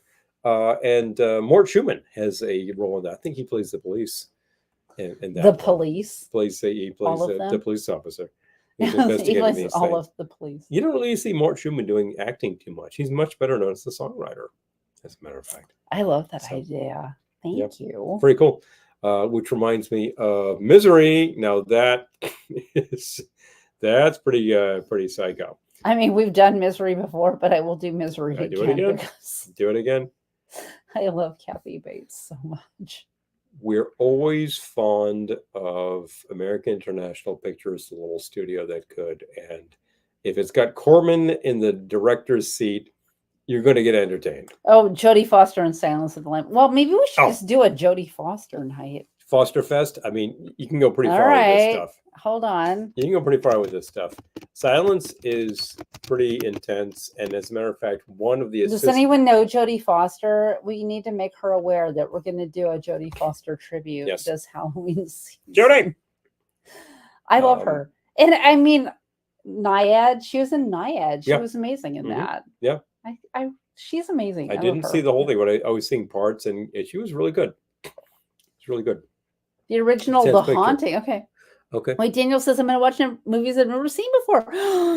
Okay, actually take place. The Crow. Right. Okay. Yep. That's an excellent idea. Glad to hear the reports on which is worth watching. We also just watched Young Frankenstein like the other night. Bingo. Love that one so much. We got it on video, I think, maybe a year and a half ago. More than that. And well worth your time. Always, of course. Yes. Because there's a whole bit where all of the equipment in Frankenstein's lab there, Frankenstein's, was from the original Frankenstein. And some collector owned it. They got in touch with them and they rented it for the movie. That's craziness. But there it was. Well done. And I'm not going to say that any Mel Brooks horror is worth your time because there's always Dracula Dead and Loving It. I don't know about that. But some of you may be able to comment on those things. Hold on, I'm just taking notes. Oh, please. Young Frankenstein. Trilogy of Terror again. Mm-hmm. Have we ever done a Young Frankenstein happy hour? I feel like we have. I feel like we have. But I mean, maybe we could do like Mel Brooks, or I don't know. We can tie this in, or just Frankenstein in general. All of the Frankenstein. The Frankenstein. Oh, the Frankenstein oeuvre. Frankenstein, Son of Frankenstein, Ghost of Frankenstein, Young Frankenstein. Oh, you can never go wrong with Night of the Living Dead. You really can't. You really can't. I'm gonna write it down. I'm going to simply name the trilogy here. Night of the Living Dead, heavily inspired by Last Man on Earth. Last Man on Earth with Vincent Price. Oh, yeah. Super. Horror comedies, Joe says. Yeah. Super creepy, Last Man on Earth. Abbott and Costello. Last Man on Earth remade as Omega Man. A little less creepy, but still pretty freaky. I love Omega Man. Still pretty freaky. I mean, it has that. It's freaky, but it's still Charlton Heston. It has that tone. How freaky could it be? It has that early 70s TV tone to the color, which itself is pretty freaky. So it's worth that. I said it. And then there is another major influence on Night of the Living Dead, of course, I need to whip this out of my head in 5 seconds. Carnival of Souls. I love Carnival of Souls. Super creepy, super cheap motion picture. Super cheap picture. Yes, Omega Man. Yes. Yeah, but super creepy. The bits where she's sort of like going between this world and that world are really, really freako. And then there's all of this like carnival music that just makes me think Anton LaVey. So definitely worth your time. I just had the most brilliant and stupid idea. Well, such things are separated by one degree. Brilliant. It's brilliant. Stupid. And stupid. So it is an idea both famous and infamous. When I worked at the Entertainment Photo Archive, I was working with a whole bunch of classic film fans, and we all would like go after work to Film Forum and watch classic films. It was a Film really geeks. like Yeah. if our boss hadn't been insane, it would have been a dream job. Mhm. Like you're just filing photos all day of classic films and people that like you've never heard of because like they did one silent film back in the day. And now they're dead. But one of my friends and coworkers was talking about the Charlton Heston apocalyptic film trio. Trilogy. Yes. Speaking of trilogies. Soylent Green, Omega Man, and Planet of the Apes. Bang. And that would be such a good It's a great trio. Great trio. film festival. But I'm thinking, like, could we do this? But it would have to be over a Saturday or Sunday. Gotta do a whole thing. I will say that grew up with the Apes Beast movies. with Five Fingers, I love it. Grew up with the Apes Love it. movies. They're Love definitely it. like futuristic apocalypse kind of thing. Nuclear Lisa says my apocalypse. brilliant ideas are stupid. We must be on the same wavelength. Oh no. The first Apes picture I love the trilogy idea. has substantial gaps which cannot be explained, and they're kind of dumb, but we love it just the same. It works. I'm writing down. It works Beast with just Five great. Fingers. And I know that we all know what happens at the end, but it's still chilling. The Omega Man is Breakfast actually at well done. It's directed by Boris Tiffany's. Segal, I who was a love real big it. TV director. Breakfast it at looks Tiffany's like Happy TV. Hour. I'm writing that down too. But the fact is, they shot a ton of this in like just suburban, just urban Los Angeles, and it's totally deserted. They did this all like 5 a.m.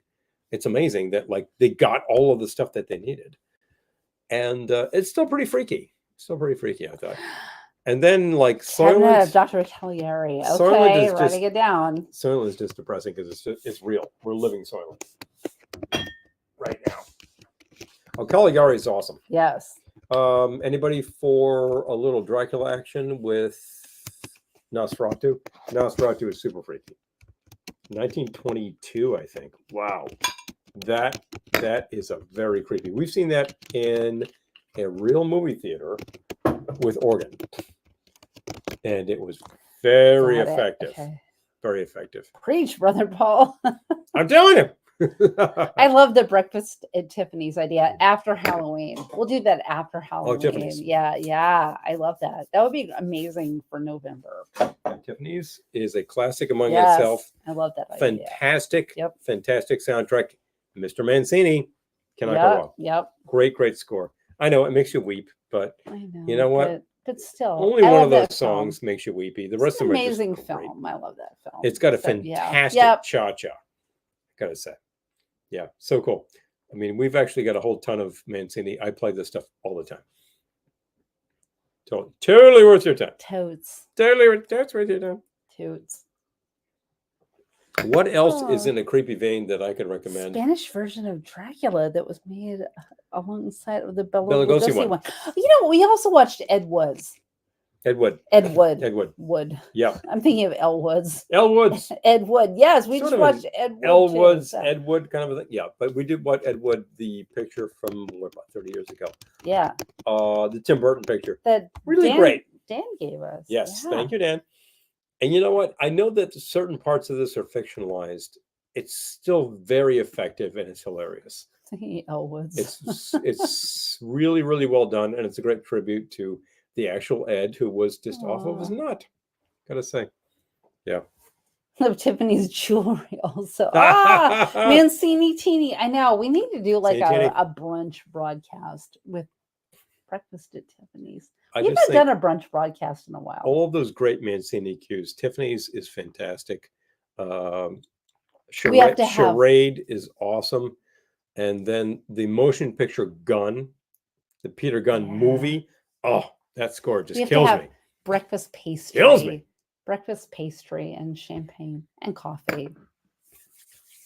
All that you need. Mancini Teeny. Mentini. That's such a good idea. I love it. Thank you for the suggestion. Please, great stuff coming down here. As usual, Yeah. the audience provides a lot of fantastic They ideas we do. would like to operate on. I'm thinking of other horror type things which are worth your time.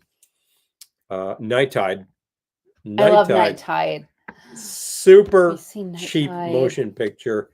It really suffers a little Yes, because Love of the cheapness, Mancini. but the actors Night Tide is the actors amazing. pull it off. It's Yeah. again carnival atmosphere, freaky, creepy, mermaids. Oh, a lot. It's just it's a weird thing. Yep. Definitely worth your time. It is a good double feature with Carnival of Souls. I think it's a great double feature. Yeah, Those two together. I really like these cheap pictures where they just made it work with tone. And if they made it work on tooth and nail, and Night of the Living Dead itself was made super cheap. It was just like maybe $100,000 kind of thing. It's all like library cues in the music, and the music is super creepy.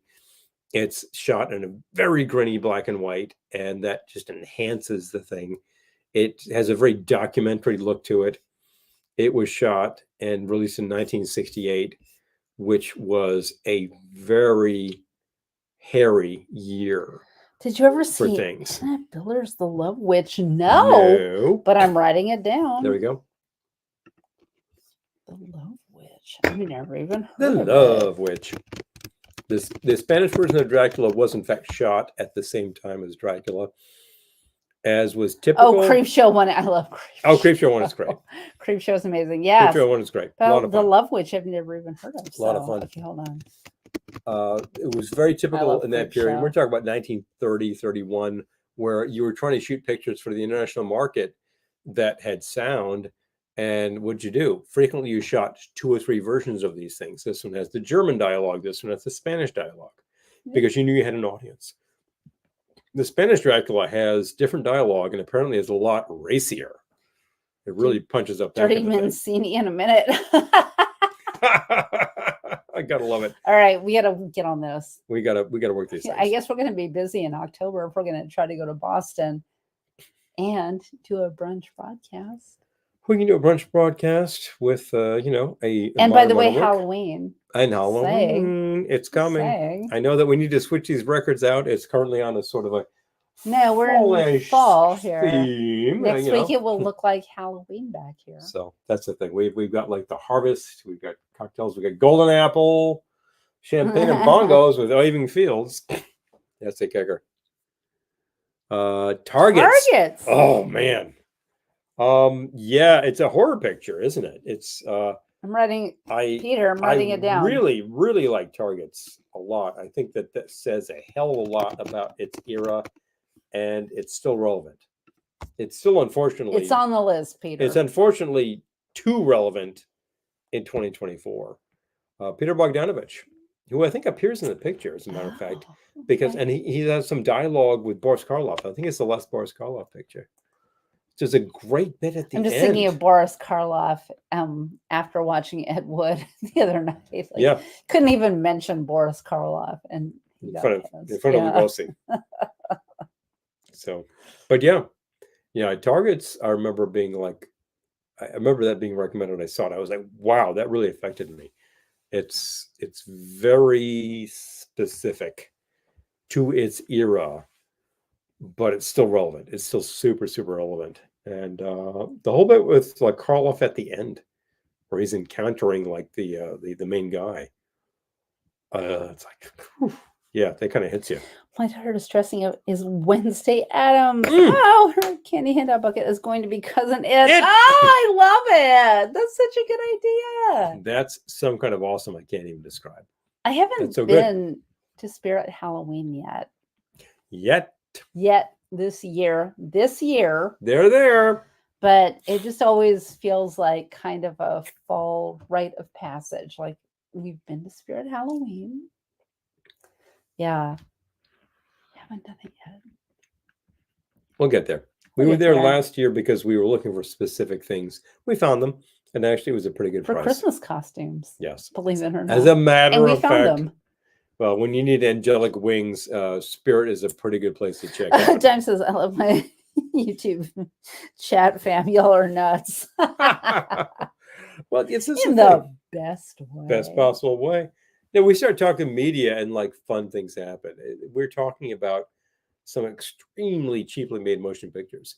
Are these worth your time? Well, we'll tell you what is and what is not. Peter says, I remember seeing Peter Bogdanovich on TCM at least twice a week Oh, about yeah. 20 years ago. Aw. That's the kicker. Oh, Don, thank you. Oh, yeah, he's over on Facebook too. Yeah, here he is. He's the man. Yeah, he was. Oh, Bogdanovich. I saw a reference to the last Orson Welles picture. Oh, good. Gettysburg Memo. I want to see a pic. Yep. Yeah, we got to see that. Yep. We got to see that. That's fun. Yep. So, a reference the other day to the last Orson Welles picture, which like was stuck in limbo for a long time, and I think there's finally a cut that was released a couple of years ago, and one of the characters in it is Bogdanovich. And after the thing was completed, they needed some voiceover, and he said, "Fine, I'll provide it." He just got this thing done. So, but I remember like he was an early like film fan. He was interviewing Orson Welles, and he was interviewing John Ford, all this kind of stuff. So, like he was instrumental with a lot of these things, and he himself like has done a lot of intriguing pictures. Last Picture Show, that kind of thing. I remember as a kid watching What's Up, Doc. Crazy picture. Super fun. Yeah, that kind of thing. But then there's Targets. So I haven't seen Targets. I think we need to watch. I'm afraid to say it's a little horrifying, but it's not a gore picture. That's the thing. It's important to note that. And what else in the horror vein? Oh, I remember my mother talking about the cat people, the 40s cat people. Okay. That she saw that and she thought that was super creepy. And I saw a scene from it. I'm like, oh man, she was so right.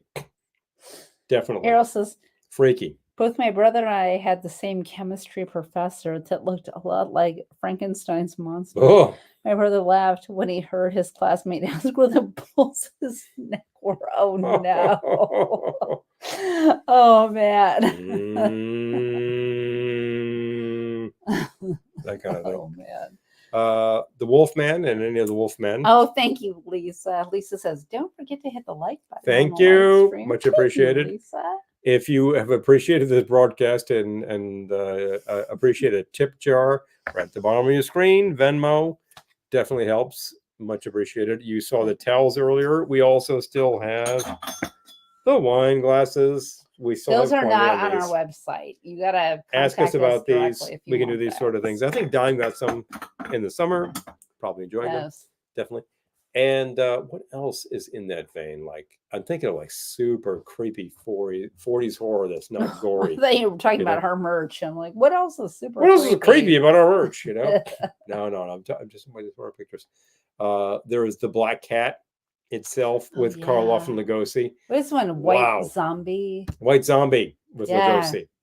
I remember we watched White Zombie while our power was out. Mm-hmm. And we watched it on the computer. Yeah. Hoping the battery wouldn't die. It got very low. Yeah. I remember running out to the car and plugging in like the inverter to charge it. This was during one of those storms. We gotta finish White Zombie. It was super dark in here. It was getting cold, and we're sitting huddling around a blanket watching White Zombie. It's wholly appropriate. Good times. No, it's all good. All of the stuff in that era is a lot of fun and worth your time. Freaks. I love Freaks. Is crazy freaky. That was such a good film. Definitely worth your time. Oh, and speaking of Freaks, if you like Freaks and you haven't seen it, you might enjoy Nightmare Alley. Oh, yeah. Yeah. Contemporary picture. Oh, Lisa saw the Black Cat the other night. Excellent. Excellent. Has anyone here seen Nightmare Alley? I'm interested in your thoughts. Yeah. That was what, 2 years ago or something like that? Probably 3 or 4. Look it up. Let's take a look. Look it up. Yeah, that's is Guillermo del Toro director. I'm amazed if I got that right. That is contemporary 2021. Yeah. Toro, Guillermo del Toro. Yes, you're correct. If you want to know what the hell color grading is all about, watch his motion pictures. They have a tone to the color. That's what it is. Nightmare Alley, but it's just like kind of it seems like a good double feature with Freaks. Super freaky. Yeah.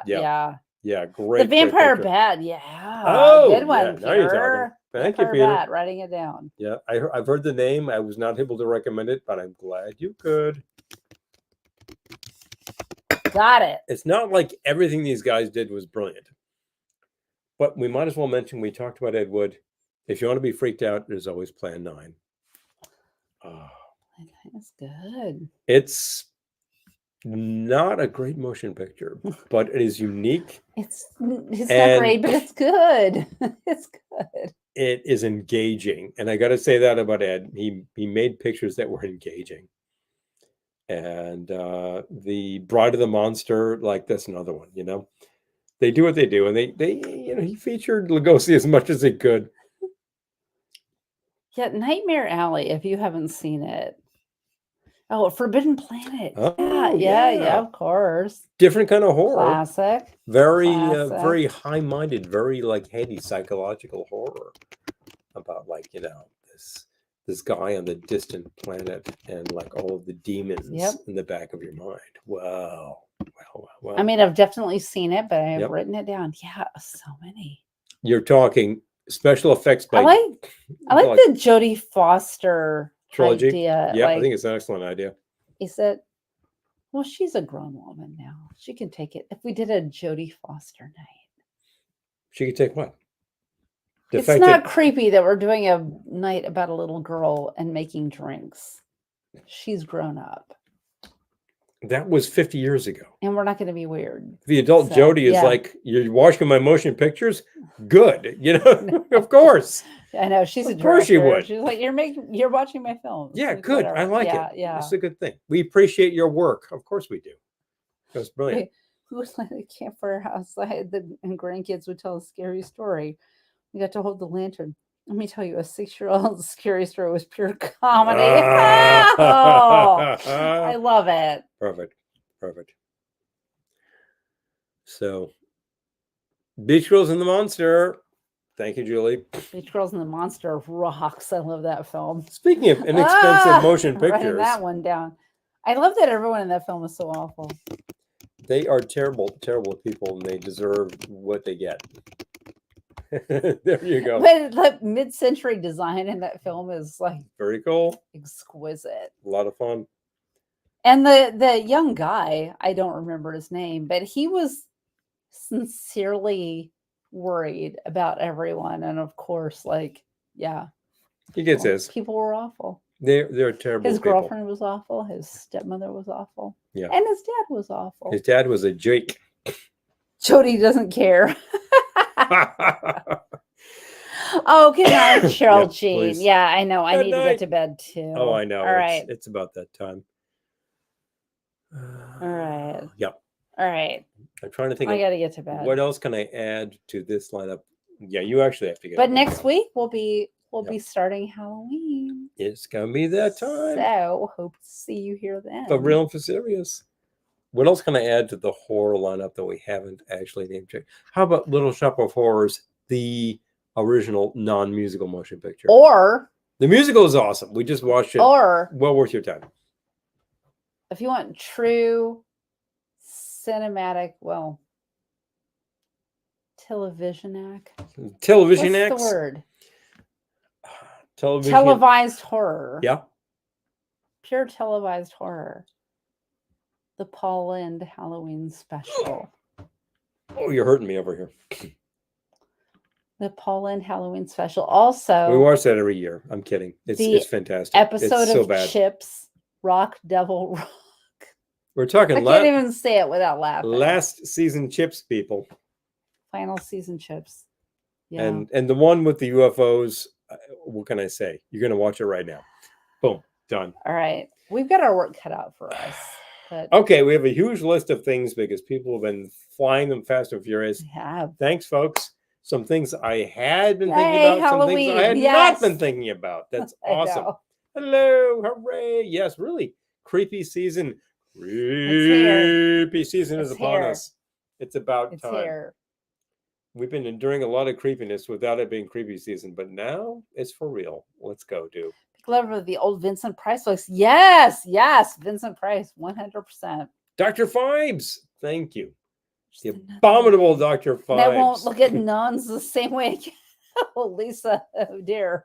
The Nun. All right. I haven't seen that, but I'm putting it on the list. There are some nun-related things which I don't quite remember. I'm trying to remember what that picture was. That was horrifying. It was horrifying. I'm sure Joe could tell you about it. Sound of Music. Yes, that's a horror picture. That's a complete bloodbath. I got to tell you. Oh boy! All right. It's time to go. Okay. Next week, Halloween. So Creepy theater. be here. I feel like we need a longer one for some of these. Like some of these encompass more than 2 hours. If we're talking that season, we could do 4 episodes just talking about that stuff, and we would keep going. And then we could do bonus Saturday brunches and keep going on this stuff, because the creepy goes on forever, because people love terror. And the fact is, I love a lot of these pictures. They're just thank fantastic. you everyone for joining us. Please, it's just fantastic. It really, I love midweek break too. It busts up my week. Yes. I do not normally go into an office on Wednesdays, but I did, and I'm really glad to come back here and decompress with all of you.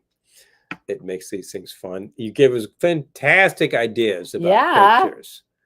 It's just excited. We have a lot of stuff to contemplate now. and see how we can fit these things into these things, because there's a lot of things I wasn't thinking about too much. That's just great. Okay. Always remember, folks, wherever you go and whatever you do, you'll always remember that we're going to see you soon. Good night.